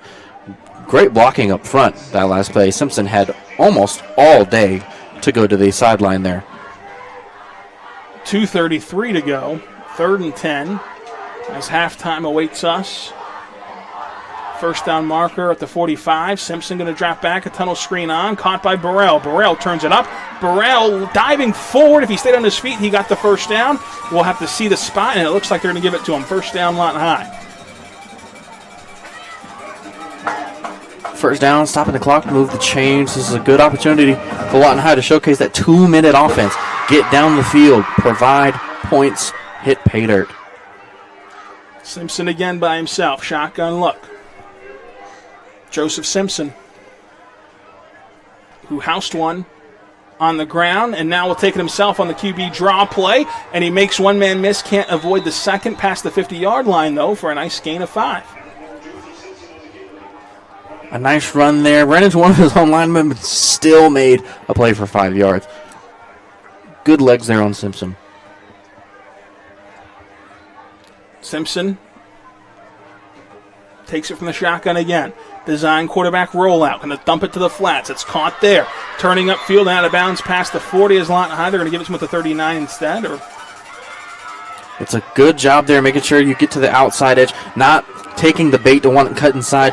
Keeps the clock stopped, running out of bounds. So it'll be 1st and 10. 1:36 to go. Remember, Lawton High, no timeouts remaining here before intermission. The Plainsmen have 2. And it looks like we're going to get one of those timeouts. And we'll take it with them on the Oklahoma Sports Network.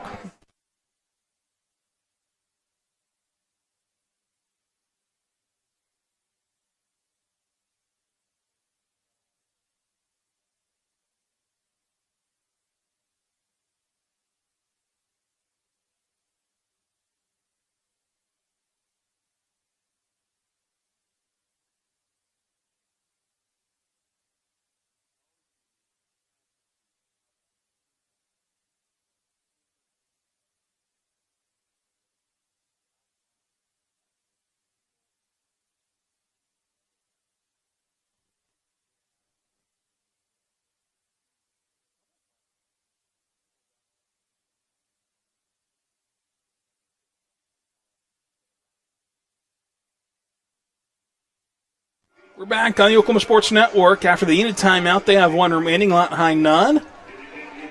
$1:36 to go before intermission. 1st and 10, Lawton High.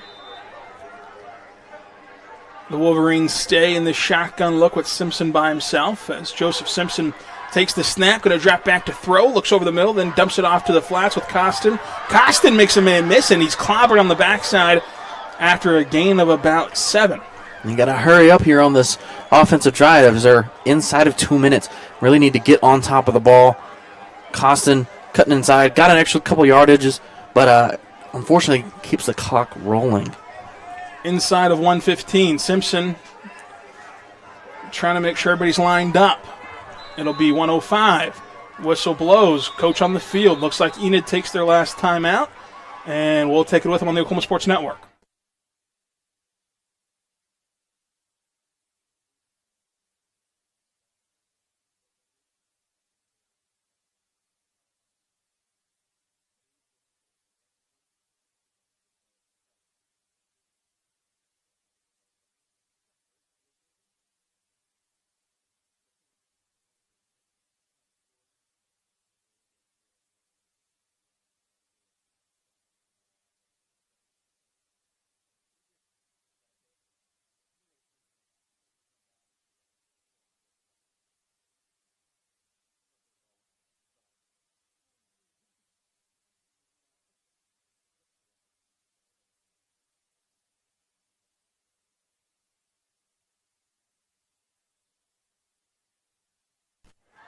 We're back on the Oklahoma Sports Network.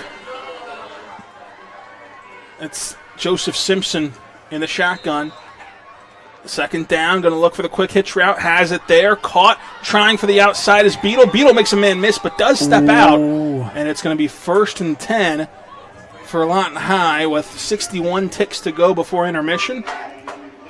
I thought for a second they were calling for progress, but he does step out of bounds. Great speed by Beadle. Good job being able to get those little chunk yards. Simpson again looking Beadle's way. Pump fakes once, now goes up to him, double covered, leaps up at the 5, caught it there, brings him down at the 2, and Lawton High's offense is in motion. Clock continues to roll. No timeouts either side as the clock is at a stalemate at 53 seconds for now. Beadle making a quick decision there, trying to make up for his efforts that kind of went to the wayside earlier. Clock is now rolling again. 45 seconds to go. Simpson, as Enid tries to get set here, bringing in a new package, and it's going to be a Lawton High run play to the outside, trying for the pylon and gets it. Lawton High in for the score. They reclaim the lead just before halftime, putting 6 on the board, and the penalty marker is waved off just for good measure. Lawton High answers in a big way to Enid's field goal. What a wonderful decision. A great 2-minute offense getting down the field, showcasing the speed of Beadle, showcasing the versatility Joseph Simpson. And here we are getting ready to put another field goal up on them.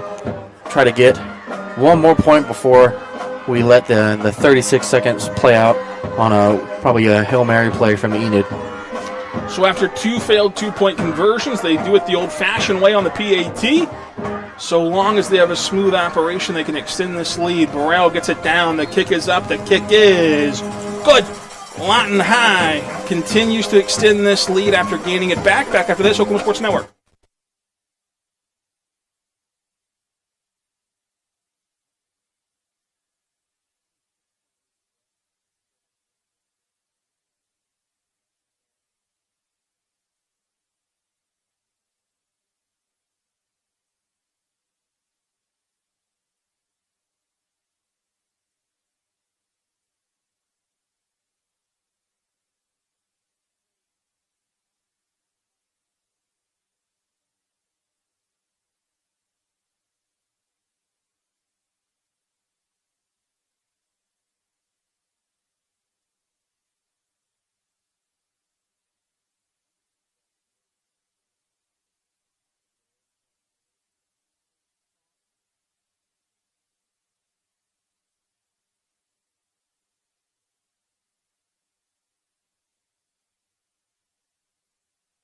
We're back on the Oklahoma Sports Network. The C National Bank scoring recap has Lawton High running the 2-minute offense perfectly to hit pay dirt as the long play sees Simpson go over to Beadle in double coverage. His man made a play for him at the 3-yard line, and then he took it in for the score on the ground. And Lawton High gets the PAT to make it 19-13 and regain this lead for the 4th lead change. The Wayne's driving kickoff is teed up and ready to go. Come on, everyone, let's go to Wayne's. End over end kick going to be caught at the 20-yard line, looking for somewhere to run with the football. He's met near the 30 and taken down. So 32 ticks remaining, no timeouts for either side. Lawton High just needs to keep it off the scoreboard to have the lead at halftime. What a great motivator to also have the lead at halftime. Going into the locker room, understanding, hey, we're already in the lead. We just need to hold this position. It'll be definitely morale degrader for the Enid Plainsmen. Already coming off of a loss, not wanting to be in any type of losing position. We're hoping to see a wonderful show by the Wolverines defense, as they've done for most of the night. So Hernandez back of the shotgun. Gets the snap. Gives it up the middle. Nowhere to run, nowhere to hide. The Wolverine defense busts through and makes them lose a couple. That was a beautiful rush in there by Tyler Cochran, getting into the backfield and honestly suplexing the running back there. Clock will roll, and they don't have to take another snap if they don't want to, and Enid in no rush to. So it looks like we've met halftime. And at intermission, Lawton High controls a 19-13 lead as the Wolverines execute that 2-minute drive to perfection. We'll have the halftime show and keys to the second half after this on the Oklahoma Sports Network.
We're back on the Oklahoma Sports Network.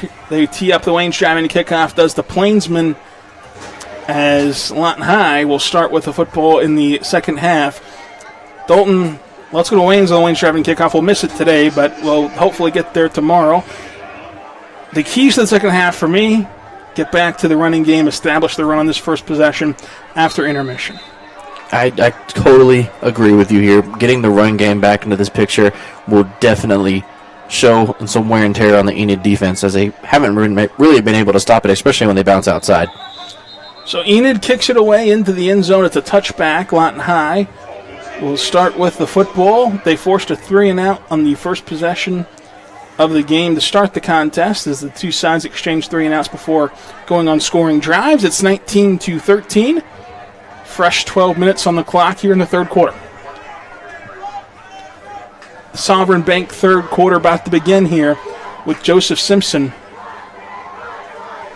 Joseph Simpson needs to make sure he still has that commanding voice leading this offense. A little bit of communication errors earlier in the first half. Let's see if they fix those up in the locker room.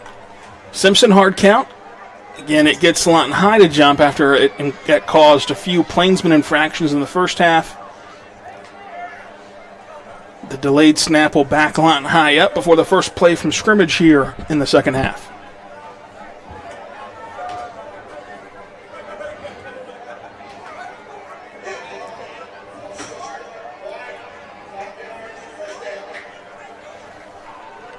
False start is the call.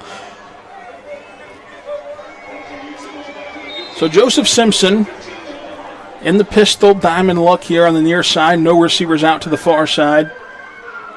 Costas next to him, man in motion. They're going to keep it with Simpson. Simpson pulls it, has a tackler around the neck, and eventually gains back to the original line of scrimmage here to erase the penalty yardage. Close call there. Give it up to the officials. While it was not a face mask, it was pretty close. Good job by Simpson there, being able to pull the ball, understand that the pressure was coming off the left side, and gain some yardage. Back up to the original line of scrimmage almost. So two receivers to each side, and you did see Campbell get taken down to the 10, having to take on that punishment from the read option. Handoff with the middle. Costin gets going for a first down. The jersey grab there will hold him in his tracks, but he should have enough to move the chains depending on the spot, which has not been too generous to Lawton High so far tonight, and it looks like it'll once again move the chains as the officials continue to instruct the sideline here. 1st and 10. Lawton High needs to back up again on the sideline. Here we go. 1st and 10. Simpson at the 30. And the officials. Once again, some play clock issues here. But what a run by Costin, freshman, showing his versatility. Inside of 11 minutes to go, Simpson, play action screen pass, thrown outside and caught. And it will be a gain of 5 for Lawton High. Good cutback by Beetle there. Beetle gets going up the field, gets half of it.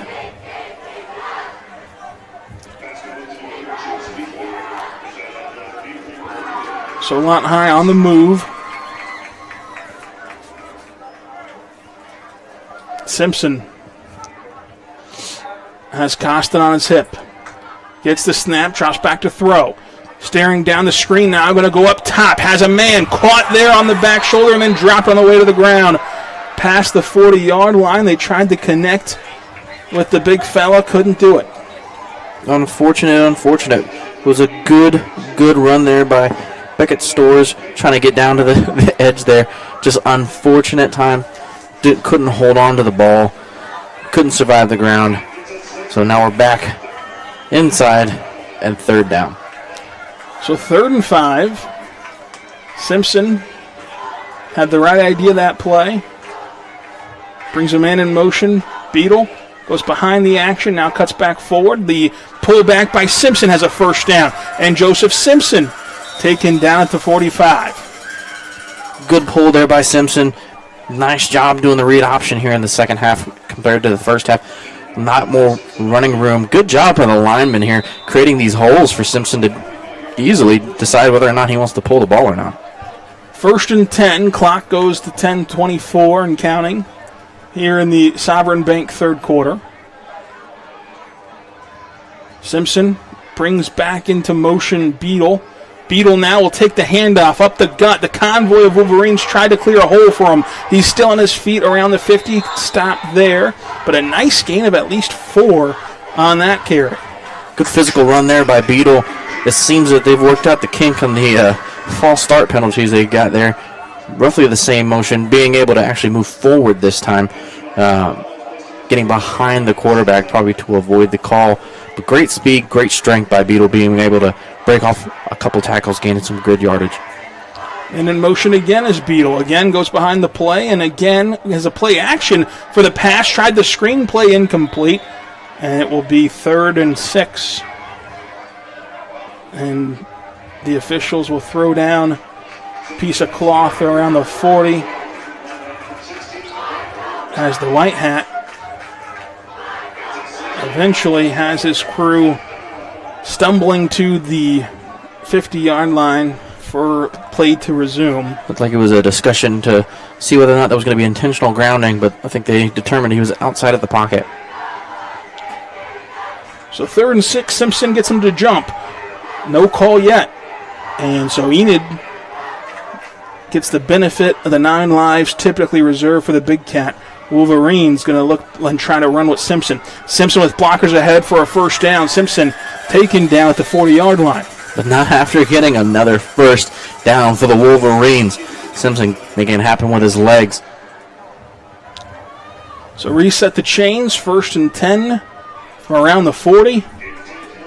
Clock rolls. Inside of 10 minutes to go in the 3rd quarter. Lawton High has the lead, 19-13. Same formation we saw moments ago, flip to the opposite side. Simpson instructs his receiver to come over in motion. Beadle going to get flagged on this play. Oh, it looks like it's actually going to be an offsides. And so we'll move Lawton High forward as the Plainsmen enter the neutral zone. Looks like they tried to jump the gun there on that snap. Once again, it's timing. Even the pros mess it up sometimes. So they'll redo this here. 1st and 5. Costin next to Simpson. Simpson now brings his man in motion. Thinks about giving it to him and does off the outside. Runs into his own man, Burrell, but still gets the first down. Good strength by Beadle to hold on the ball as number 16 for Enid really wanted it. But Beadle showed him what happens inside of a Wolverine weight room. Strength and honor. 1st and 10. The next first down will be inside of the Taco Mayo red zone for Lawton High. For now, they're just before the 25. Simpson keeping the trips look. Brings Costas over. Hard count on, now checks the sidelines. Simpson with 3 on the play clock. Takes the snap, going to drop back, throw a quick screen out. Has it caught by DJ Campbell. Campbell gains about 2 or 3. Looks like he was tackled out of bounds. Clock is still rolling. And so it winds inside of 8 minutes.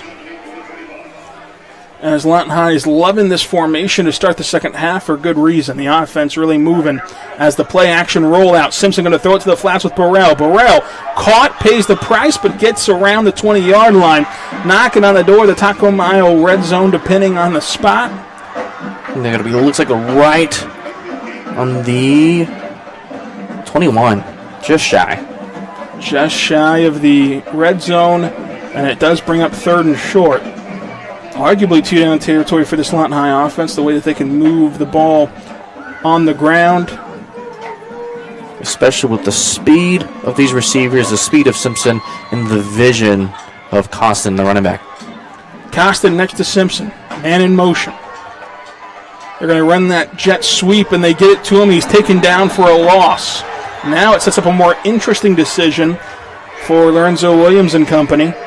Now it's 4th and long. But given the level that you're at, it's not uncommon to go for this, and I don't blame him if he does go for this one for the Wolverine offense.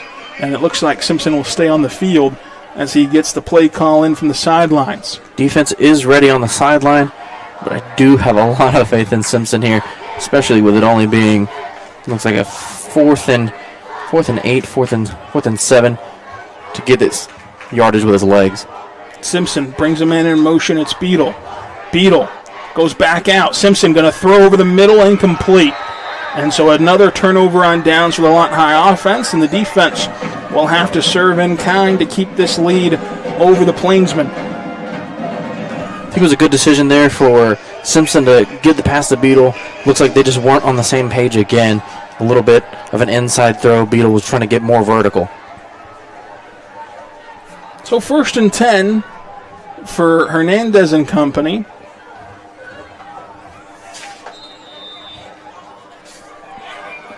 Lawton High only gave up 6 points a week ago. They've already given up 13. But when you look at how those points were on the scoreboard for Enid, you had a field goal after a 4th and goal stop a couple times. You also had a miscommunication in the defensive backfield on a pass that likely should have been picked off. Go and spring them for a score.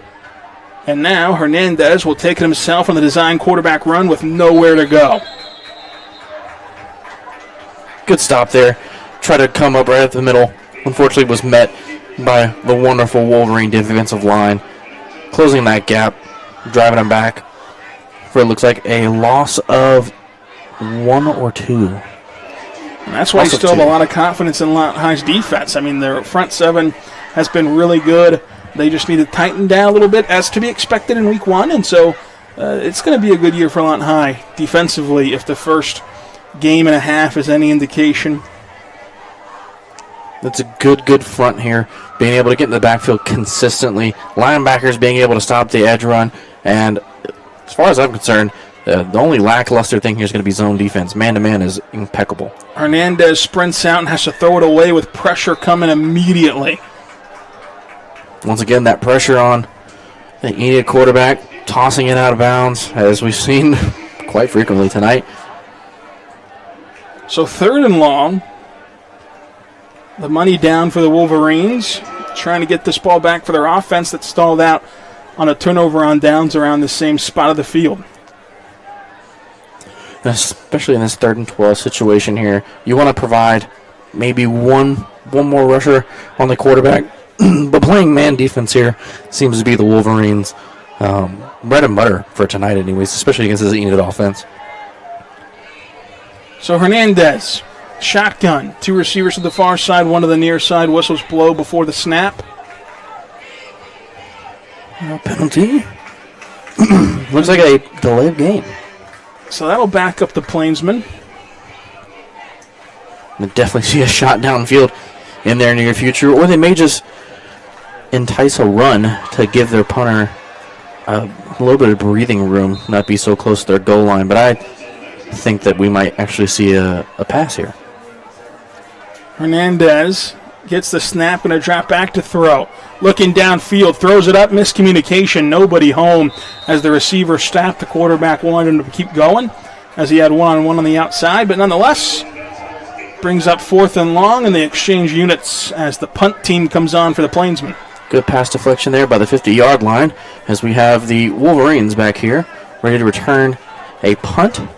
We'll see if we have another risky decision by number 21 or Mr. Polk over here, or if will it be another situation of let it be. There's the kick. Away it goes. End over end. High. Lawton High. 2 returners back. It bounces and takes a Lawton High bounce, and it continues to roll to their direction. So all around, great job by Lawton High's defense and special teams unit with the benefit of the bounce. And now Lawton High's offense takes over in great possession. This is what you want to see. A great defensive stop, allowing the offense to go right back up, almost cookie cutter where they were on this last drive. Give them another chance to recorrect and just make sure everything is good here. Make sure that the communications on the outside edges are all good. And honestly, if it's me, I'm running down the clock, letting Costin and Simpson just take as much green grass as they can. 1st and 10. Handoff. Costin with the vision. Goes forward, gains a first, and is tripped up past the 25. Great vision by Costin. Good. Like keeping his feet under him, honestly. Just being able to dice up the defense. Good cuts, small, precise, and being able to make that big gain. So the clock will roll. Once again, a yard shy of the Taco Mayo red zone.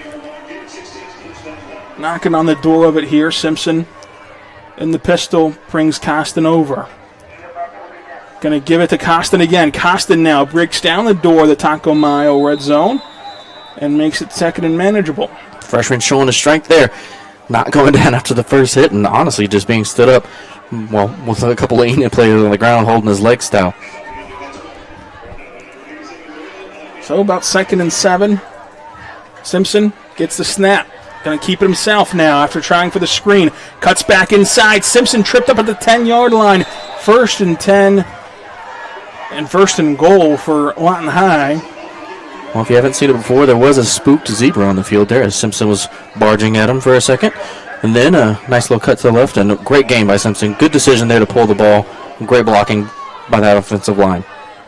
So a 1st and goal situation for the Wolverines. Simpson almost had Pater and instead will hand it off to Costas. Costas on the way in. Touchdown Lawton High, and the Wolverines extend their lead with the freshman running back who beats down the goal line there on the ground and into Pater.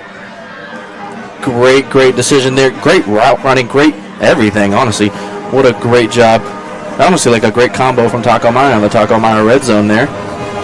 You want to have success in that red zone, and Lawton High does there as they line up for the PAT.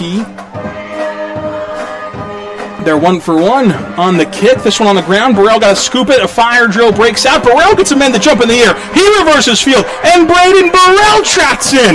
The 2-point conversion goes Lawton High's way. Tack on 2 more on the Oklahoma Sports Network.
We're back on the Oklahoma Sports Network. The City National Bank scoring recap. Simpson and company got into the red zone, and it was the running back to get it done for Lawton High, hitting the end zone, and then Braden Burrell takes a errant snap hold situation in for the 2-point conversion. Lawton High extends their lead 27 to 13. As the Wolverines get the City National Bank scoring recap treatment and now tee up the Wayne's Drive-In kickoff. I think it was just a great display of decision-making by the Wolverines that last drive. A lot of good decisions made by Simpson, good decisions made by Costin, and once again, a good decision by Burrell on the fire drill to run it in himself. And what an athletic 2-point conversion, getting a man to bite on the pump fake and reversing field for the score. The Wayne's Drive-In kickoff is away. Let's go to Wayne's, everyone. Caught near the 30-yard line by the F-back, trying to get some running room, and does briefly, but then the ball pops out. Lawton High scoops it up, and the Wolverines have it back. Lawton High puts the exclamation point on the scoring drive and gets their first turnover of the game. What a great hit. That's what we love to see here. Nice little solid hit. Jars the ball loose, and then follow through there to pick up the ball and actually gain yardage on a fumble recovery. Lawton High back in a very familiar position as they just were when they scored. So 1st and 10 from the 25, and a great job by Lawton High special teams coordinator. You've seen them last week against Eisenhower. They messed around with kicking it traditionally. They did some squibs. They did some onside kicks. You don't know what to expect, and that's the second kickoff that goes to the up man, and this time he could not hold on, taking a hit that you're not expecting to take whenever you take the field. You're expecting your returner to take that punishment, not used to running with the football, and it gets Lawton High the turnover. Simpson brings Costas over to the opposite hip, and they start the 1st and 10 here from the 25-yard line. Simpson then going to turn and give, and they're bouncing off of one tackler, trying for the outside, penalty marker down on what was a gain of 2. That will likely lose Lawton High yards just based on the vicinity of the throw, likely a hold.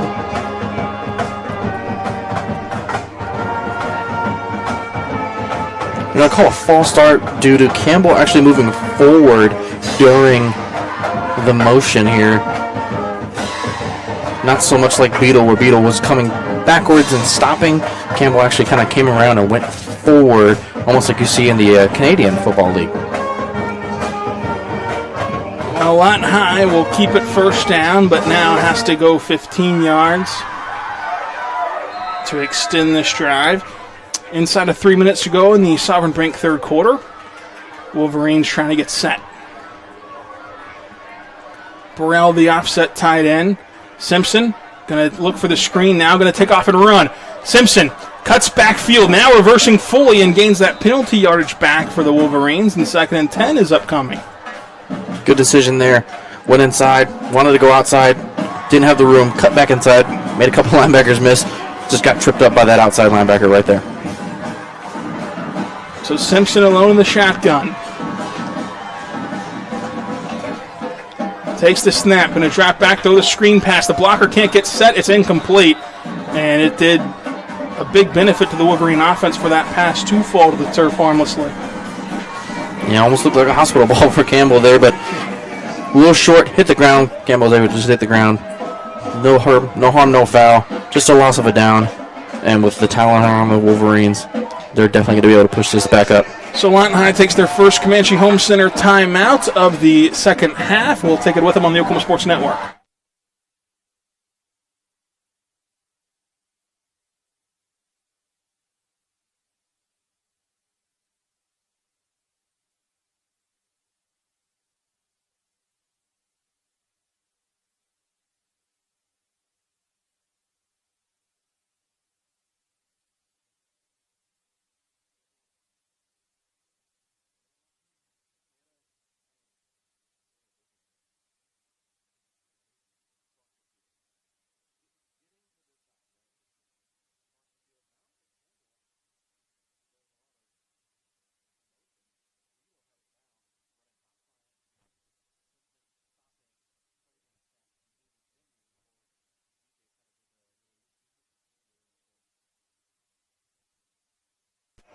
We're back after the first Comanche first Comanche Home Center timeout of the second half for Lawton High.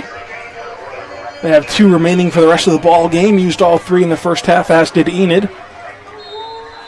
3rd and 10. Want to make sure this play is dialed up properly, so a good timeout there from the Wolverines, playing on the high side after the turnover. Man in motion. Simpson going to scramble out immediately. Now looks upfield and dumps it off to the flat. He has a man there, and Stokes has a first down. Good vision by the quarterback there, Simpson. Going forward, knowing he's got the speed to get to the sideline, but understanding, hey, I got some guy charging right in my face. Instead of making this man miss, I'll just throw the ball here, gain the quick yardage, and improving to a first down. And, you know, he is a junior, but he is green as a quarterback, and Joseph Simpson's really impressed with his ability to be such an explosive runner, but not abandon the pass. Right there, it could have been easy for a guy like him to just tuck the ball away and run, but instead he keeps his eyes upfield and makes a play and gets a first down for Lawton High on 3rd and long. 1st and 10 from inside the Taco Mile red zone. Costin with the handoff. Costin moving the legs to the 10-yard line. A first down to gain at the 3 still awaits Lawton High. A little bit of after-play activities. Some spicy words. Looks like they're being spit out by the Enid player. Lawton High keeping their composure nicely as they're in the Taco Mile red zone. Yeah. Great composure, great discipline there. And shout out Coach Williams, Zoe, for all of that. So call it 2nd and 8 after the Costin run.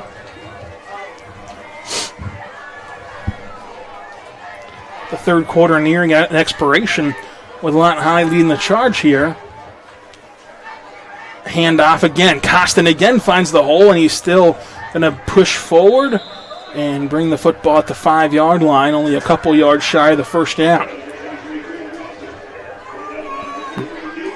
If it's not broke, don't fix it. Another run right up the middle with Costin being the workhorse for this offense right now on this drive.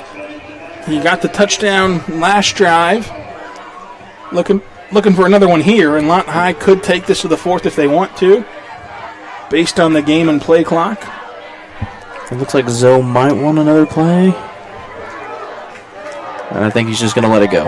And so Lawton High leads 27-13 at the end of 3. The 4th and final frame coming up on the Oklahoma Sports Network.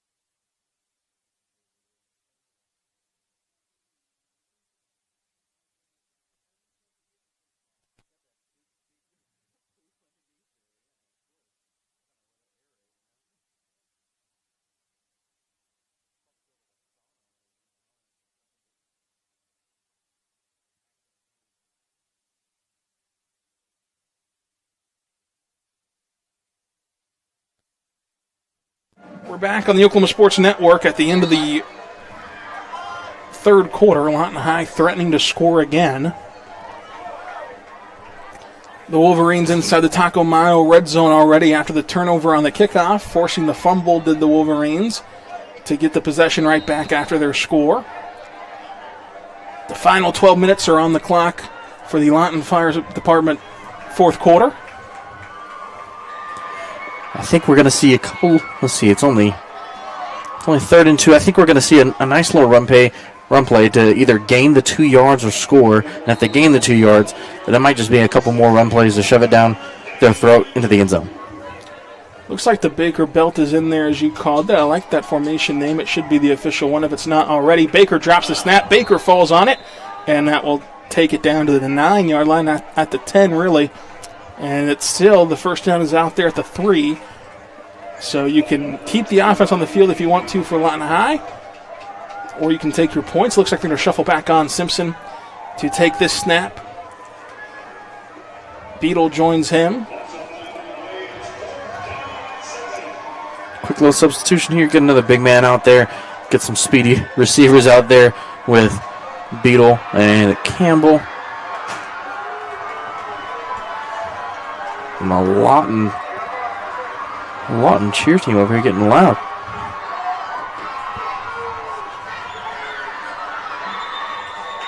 And it's another flag on the play. Looks like going to be a delay of game.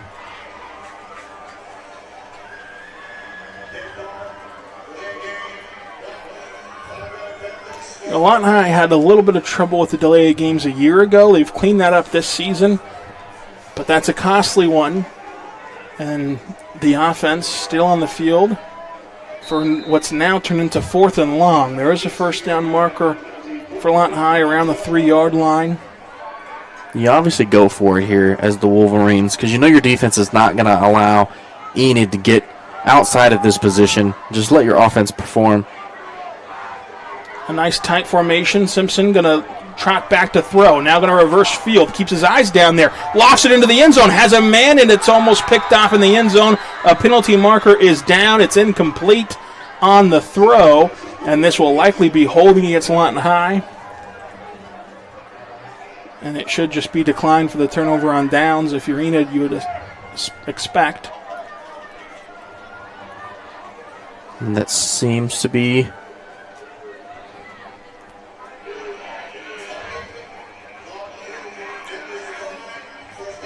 Yep, exactly as you called it. So Lawton High will shuffle the defense onto the field. This defense being able to hold Enid back from really any production outside of the field goals and the one-off touchdown by a missed assignment. So I think they're still in good company here. Going to be able to stop them before they even make it to the 50. We'll have another nice little punt if Enid doesn't have to go for it, trailing. There's the snap. Hernandez gives it. The reverse is on. Plainsman trying to get tricky. The reverse pass down the field. He has a man. It's caught barely, and then did he survive the ground? The officials say he did. The Lawton High sideline says he did not, but it looks now to be a completion. 1st and 10 for the Plainsman coming up, as the trickeration works to give the Enid offense some breathing room. The reverse pass for Enid caught by Lane Slater, the senior wideout for the Plainsmen. Discussion with the Zebras goes Enid's way. Here it comes for the next first down. Hernandez trying to get the troops in order. 13 on the play clock. Inside of 10, Hernandez gets the snap. And he gives it on the delay, and that delay let this slew of Wolverines get to the backfield and swallow them up for a loss of 3.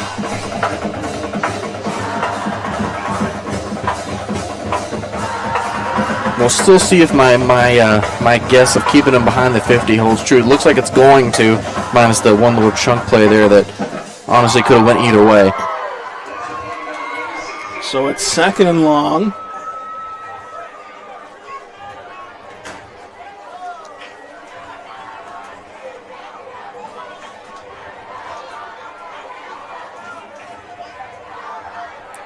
Puts a man in motion. Hernandez gets the snap. Play action. Pressure on for the screen pass. It's a pass that leads the receiver upfield as Lane takes it and gets back that loss, but still has it 3rd and long for Enid. These passes are a little sporadic here still from the Enid quarterback, maybe not being able to settle his nerves when he's getting pressured here. It's not benefiting his offense as much as also it's not benefiting our defense. The snap. Can't get anyone to jump. Good discipline by the line here. And the low snap is still on the turf. Picked up and launched toward the midfield logo. Nobody there. Incomplete. 4th and long. And Enid will shuffle on the punting unit. And, there's still 9:28 to go, and you have all 3 timeouts, but trailing in this one, it's 4th and long. You kind of have to give it back to the Wolverines. It's just a situation where you're in a race against time right now as this punt goes end over end and bounces in Lawton High's favor. They don't catch it until now, but ends up not losing them too many yards on the bounce. So Lawton High will take over, threatening enemy territory for Simpson and company. Good Lawton High bounce there on that ball. The punter kicker for Enid does have to seem to have a leg on him. It is helping them in that department, but outside of that, Enid not being able really to produce on offense at all, and their defense just can't seem to compare with the speed that Lawton High has. Once again, as we see with these trips receivers, they're almost uncovered if they can get this ball off. Late coverage shades out there as Simpson surveys the field. Hard count on for him. Checks the sidelines after a clap. Play clock at 14. Lawton High, 2 timeouts in their back pocket. Gets the snap. Going to fire a screen pass over to Beadle. Beadle makes a man miss and then gets back to the line of scrimmage. Good speed by Beadle. Making sure he went around the defender instead of trying to cut it immediately downfield, because he would have probably been tackled exactly where he stood. Good speed, good decision, good cut around. Doesn't look like they're giving them any yardage on that play. So 2nd and 10. Clock still rolling, which is a good thing for Lawton High, having this lead. A little miscommunication on the line. I think we're going to see another nice little run play here. So Simpson gets the snap, gives to Costin. Costin cuts it up. Costin stiff arms one defender, but gets taken down by a couple Plainsmen after a gain of about 3. Good vision by Costin, understanding that the center was bottled up, bouncing outside. Just couldn't get the wheels spinning just fast enough before he got tagged. And we're getting a legal procedure call. So that'll drop Lawton High back. Usually that's a dead ball foul. 8:27 on the clock.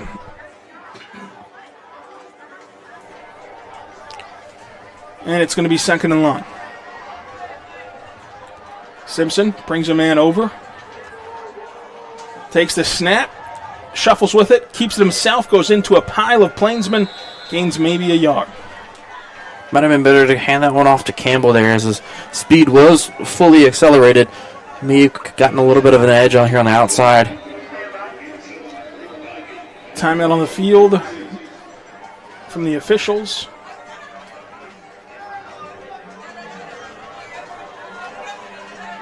Looks like they're worried about a Wolverine and want to send him to the sideline to get checked out before he comes back and returns to play.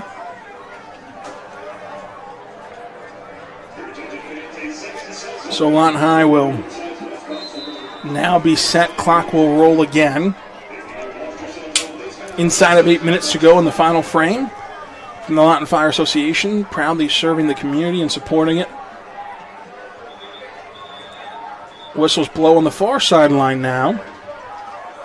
They'll again stop the clock.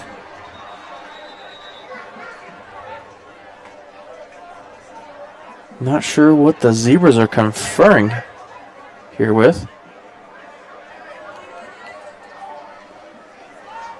I think they are trying to make sure that the chain gang was on the same page. Looks like they had it on fourth down, and it is still third. And so the clock will roll again, and the play clock got elevated, of course, because of the stoppage. So Lawton High can manage even more time off this clock if they so choose. Simpson takes the snap at 11. Thought about a screen pass. It wasn't there. He's going to try to run. Gets taken down from behind to set up fourth and long. Here comes the punting unit. And if you're Lawton High, you just want this to go smooth. You can eat up at least 20 more seconds on the game clock here. That goes inside of 7 minutes. They've seen one punt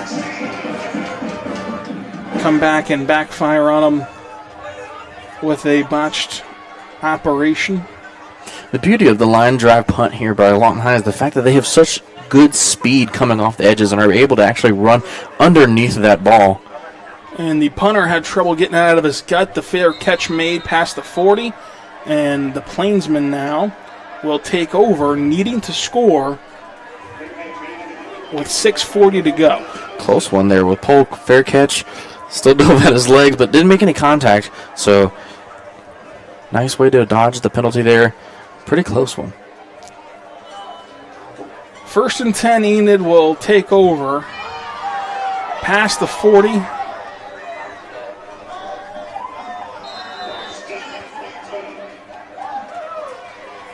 As Hernandez goes in the shotgun. 2 to the far side, 1 to the near side. Takes the snap. Going to trot over, now reverse it to the tunnel screen. Has a man caught. First down, Plainsman. Makes one man miss. Rumbling past the 40. 3 Wolverines haven't dragged him down yet. Now he's past the 30. A determined effort by the Plainsman. Keeps that play alive, keeps the chains moving on 1st and 10, and sets the Plainsmen up in enemy territory. And that right there shows you what size can do. Big old tight end coming across the middle. Linebacker doesn't pick him up, and that way he has nothing but green grass. Another slow pass from the Enid quarterback. Unfortunate that the Lawton High corners just don't have the size to bring him down off of one man. Takes 3 of them to take him down, unfortunately, after a big play. Hernandez gets the snap, roll out, going to tuck it himself. A convoy leads the charge for him as he gets about 4. He does scamper out of bounds to stop the clock, which is important for the Plainsmen here.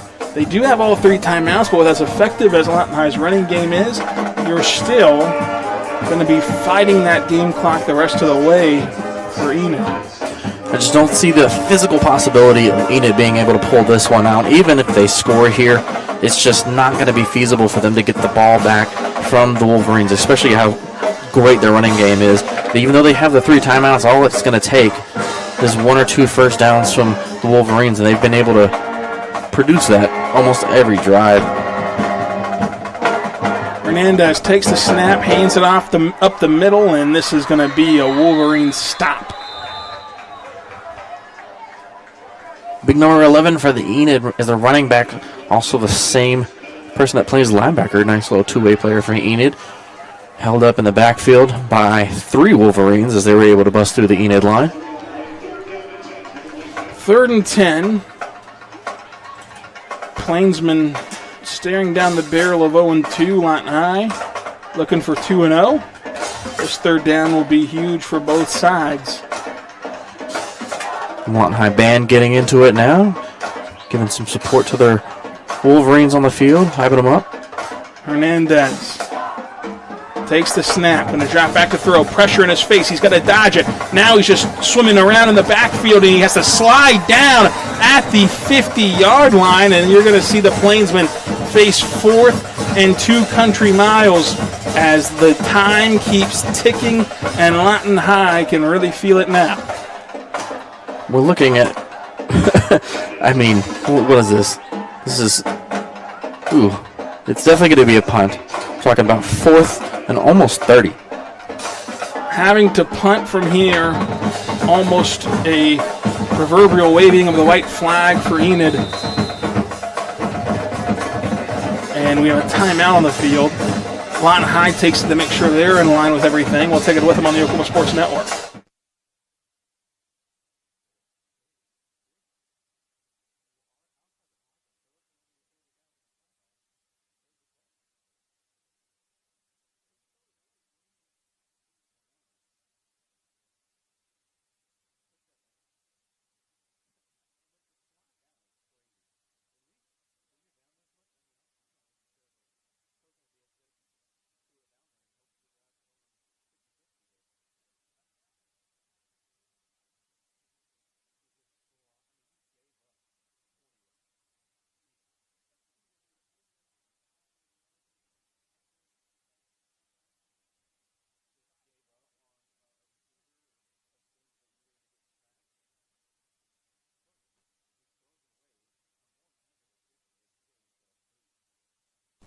Comanche Home Center timeout for Lawton High. They're 2nd of the half. They have 1 remaining.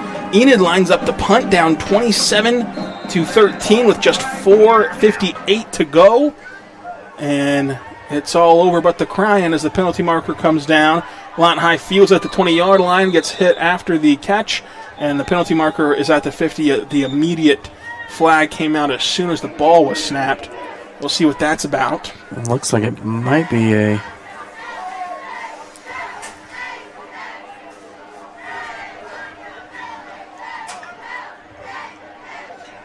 The white hat tries to get the attention of Zoe. It's like a false start call on Enid. Wants to see if he wants to take it. Well, should just, of course, decline this penalty and get the offense back out there, you would think, but I think they're going to have to just redo this. And so now they need their coverage unit back out there, as a 3-man weave is in the backfield trying to receive this one, as Enid backs it up even further. Hopefully here making it to where he can get better field position. I think that's the plan here. Get better field position so that even if the run doesn't work, Enid still has to pressure it on to get some more yardage in hopes.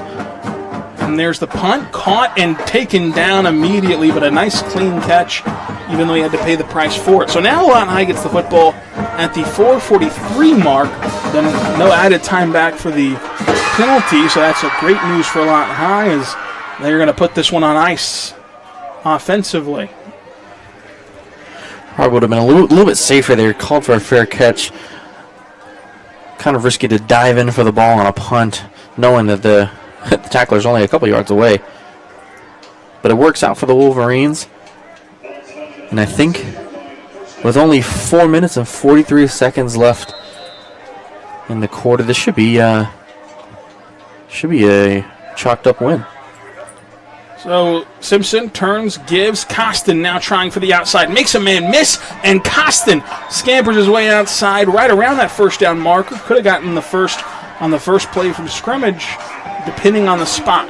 Looks like they're going to short him about 5 yards, saying he stepped out of bounds. So it'll be 2nd and 1 for the Wolverines. Clock continues to roll. Good news, he didn't step out of bounds on that far side. Tough to tell from this angle, but the clock keeps on ticking. Big wheels keep on turning. There's a snap and the give. Costin met in the backfield, taken down, and it will be 3rd and about 4. It looked like a miscommunication on the line there. A little bumpage between the linemen. Looks like they collided with each other, fell down, giving the opportunity for Enid to come there and meet him in the backfield. And even with 3 timeouts in their back pocket, of course, Enid content with this loss, and Lawton High content to be 2-0. So they'll have 20 seconds to milk on the play clock here before this 3rd down.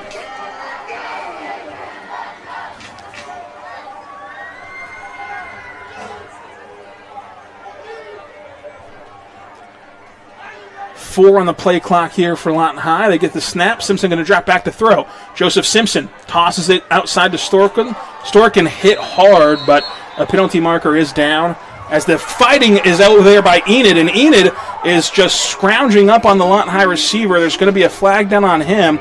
Lawton High stayed disciplined all the way at the 30. I mean, that's just ridiculous from Enid, and Lawton High did a great job of not getting into any sort of fray there, as Enid has tried to bait them all game long.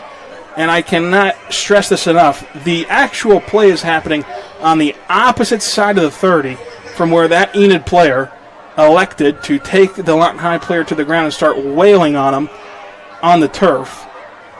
Literally punching him. That should be a suspension. Yeah, definitely could see an ejection here if the White Hats do seem fit, which it's been in question. Yeah. Of if it will be, ejected or not. It's tough to, again, it happened at the other side of the 30, so it's tough for the officials to see all that happened. They just know something happened. So it's tough to tell them to, of course, hit the eject button. But it should happen. But I don't blame them for missing it if they did, because of the vicinity of the play. It looks like it's going to be another holding and then personal dead ball foul situation here where both penalties will take an effect, the holding and then the dead ball foul moving forward. So Lawton High will gain some yardage out of this play, even though nothing came really to fruition.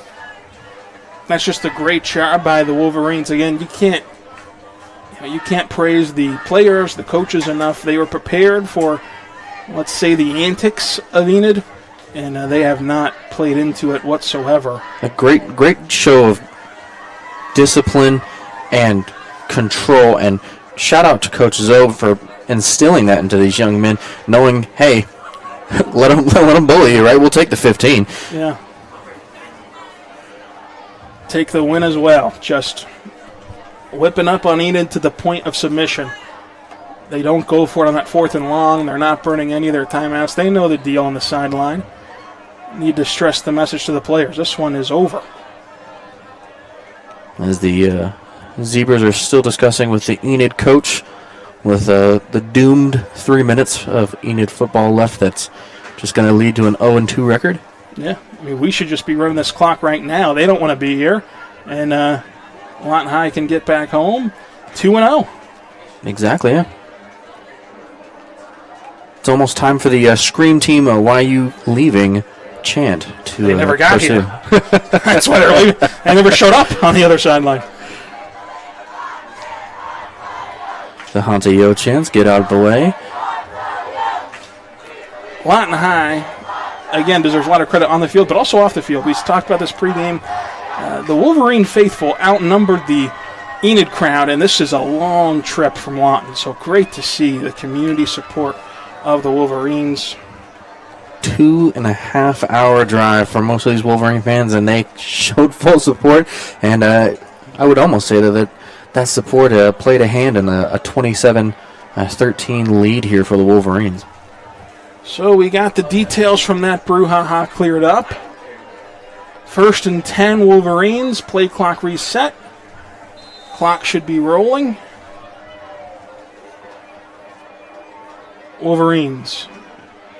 Clock is still stopped. Get the snap off the turf, and Simpson has to go down with it. And that will start the clock up again.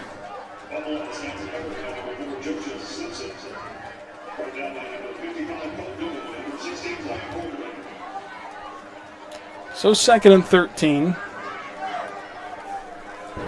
Comes Costin jogging on the field, and Campbell. And I think they are going to commit to the Baker belt here and just run the ball until that lovely clock goes all the way down to 0 and send Enid home with a sour taste in their mouth.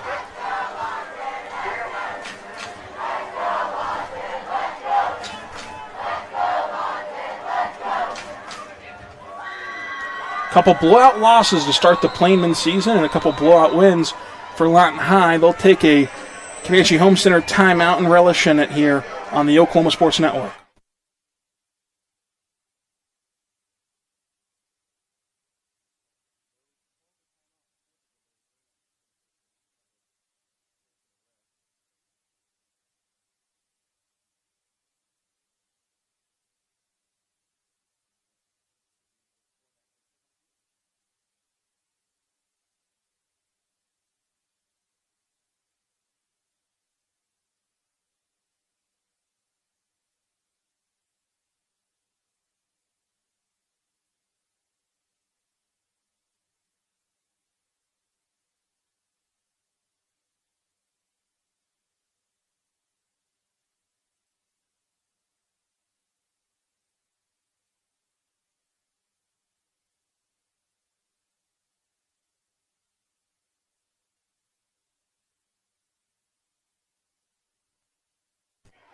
We're back on the Oklahoma Sports Network. 2nd and long with 2:17 to go. This game academic as Lawton High will cruise to 2-0 on the season with a shot at the city championship next week against MacArthur. There's the run, caught from behind, gets back to the original line of scrimmage. Campbell, good outside run there, displaying the speed. Getting back a lot of that yardage that was lost on the fumbled snap. Looks like it's going to be an Enid timeout. You can't make this up. The Enid timeout on the Oklahoma Sports Network.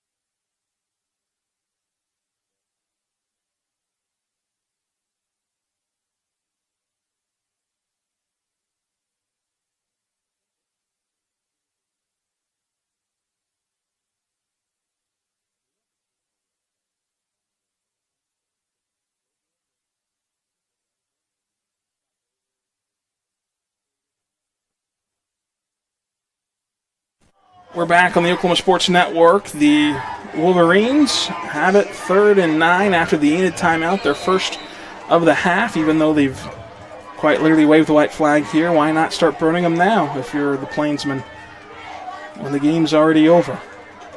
And has been for some time. Lawton High will take that timeout to the outside. And what a big run, Costin. Right all the way down, and Lawton High adds insult to injury. Call the timeouts all you want to. You can't stop Big Red. And Lawton High is into the end zone to extend this lead even further. And a freshman just showed an entire varsity team in Enid how to run a football on the outside. What a wonderful run by Costa. And misdirection, right? They had a full-out blitz. Shifting to the left, assuming that the play is going to go the exact same way it has the past 2 times, and Costin bouncing it right and just showcasing the speed. You just can't make that up. That's just gorgeous football right there.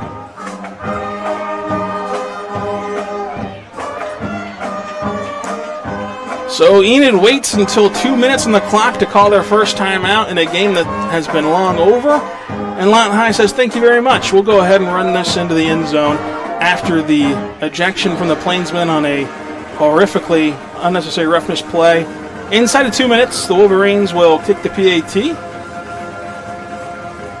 And the fire drill happens again for Burrell. Burrell this time going to throw it to the kicker. And the kicker almost had it. He had an open lane for the 2-point conversion. Instead, Lawton High will keep it 33-13 after this on the Oklahoma Sports Network.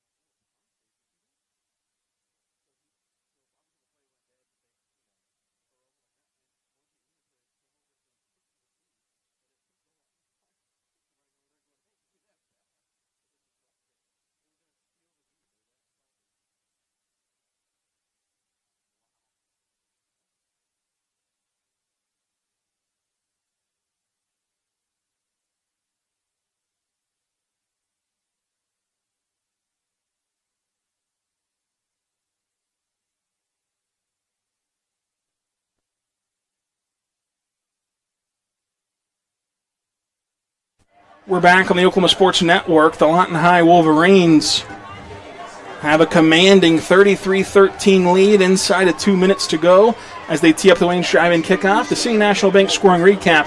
Lawton High was content to run out the clock, and Enid was as well. And then Enid uses their first timeout of the half at the 2 minute mark on third down, and the Wolverines say, okay, let's just sprint the length of the field for the score and continue to dominate this contest. So the Wayne's Drive-In kickoff is teed up. Come on, everyone, let's go to Wayne's. Enid, of course, has fumbled the kickoff. And this one, going to be a nice little squib kick up the middle. And it's muffed again, picked up off the bounce, and now they have to reverse course and going nowhere fast, just like this season for Enid, as the Plainsmen fall to 0-2 and the Wolverines go 2-0. Looks like number 24 got hit pretty hard there. Good pressure there by the Wolverines, making him bounce outside. He couldn't get quite to the edge before he was met by two Wolverines that delivered a blow that's more than likely going to hurt him more than the rest of the team, with a 20-point deficit on the board. And I mean, almost at this point, Enid's going to have a short drive home with almost nothing to talk about, while the Wolverines have a 2-hour drive home with nothing but celebrations at hand. And so Cameron Connor from Enid, the head coach, will fall to 5-18 in his coaching career. Lorenzo Williams improves to 6-7 with a chance at 500 and his city title next week. Quick substitution for Enid, getting the guy out there.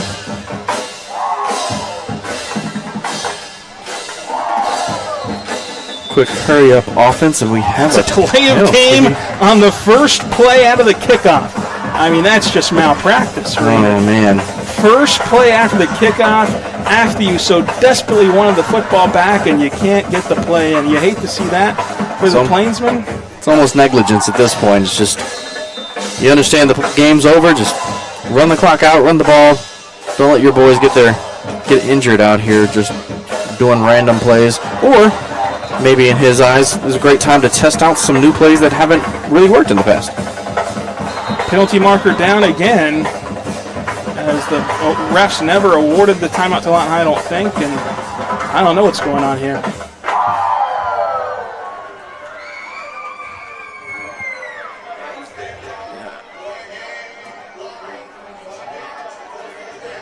Well, the only thing that's gone right for Enid has been the officiating. Yeah, the penalty for a delay game on Lawton High is Enid's coaches and Lawton High coaches were on the field. However, the call is on the Wolverines. Maybe something to give them a little bit of boost to their spirit. Handoff up the middle. Just absolutely oh my goodness. At the line of scrimmage. The hard-hitting Lawton High defense is back in full force. This has been a great start to the year for the Wolverine defense. Javontes Hunter letting the officials know what he thinks. They've let up 19 total points to the two opponents that they faced this season have the Wolverines. And after scoring 42 a week ago, they score 33 tonight. Enid going to turn and give, and again met in the backfield. I'm so glad that the Plainsmen got to run these last few plays as it sets up. The Wolverines showing up full force even in the last seconds, letting Enid Plainsmen know that, hey, we're not leaving. You guys can jump on the buses, and then that's when we'll stop playing. Sets up 3rd and long now.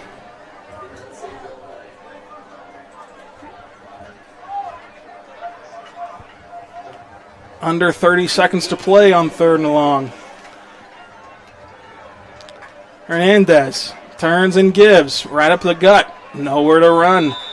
And the Plainsmen will go ahead and meet at the 50-yard line, it looks like. Yeah, take their loss and head home.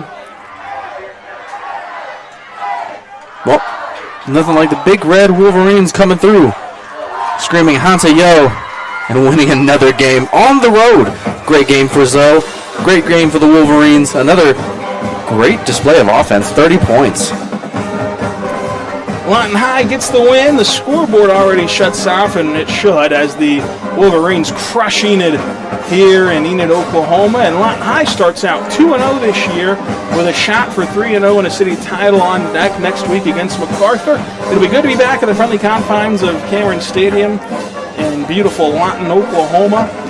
Dalton, the player of the game for Lawton High. It's not going to be easy to choose this week. So many standout performers, but you got to pick one. You know, as much as I would love to give it to someone that was commanding the offense, I'm going to have to give it to Costin, the running back here, the freshman. What a great display of poise and field vision. I mean, you bounce out, you deliver the dagger, right? There's not much else than putting a statement on the end of a football game like that. Great job by the freshman, Costin. A great job by him indeed with the exclamation point on the win. And Lawton High, again, marching to 2-0, and they get the win here in Enid. So until next week, whenever we reconvene at Cameron Stadium to see Lawton High take on MacArthur, be good and be good to one another.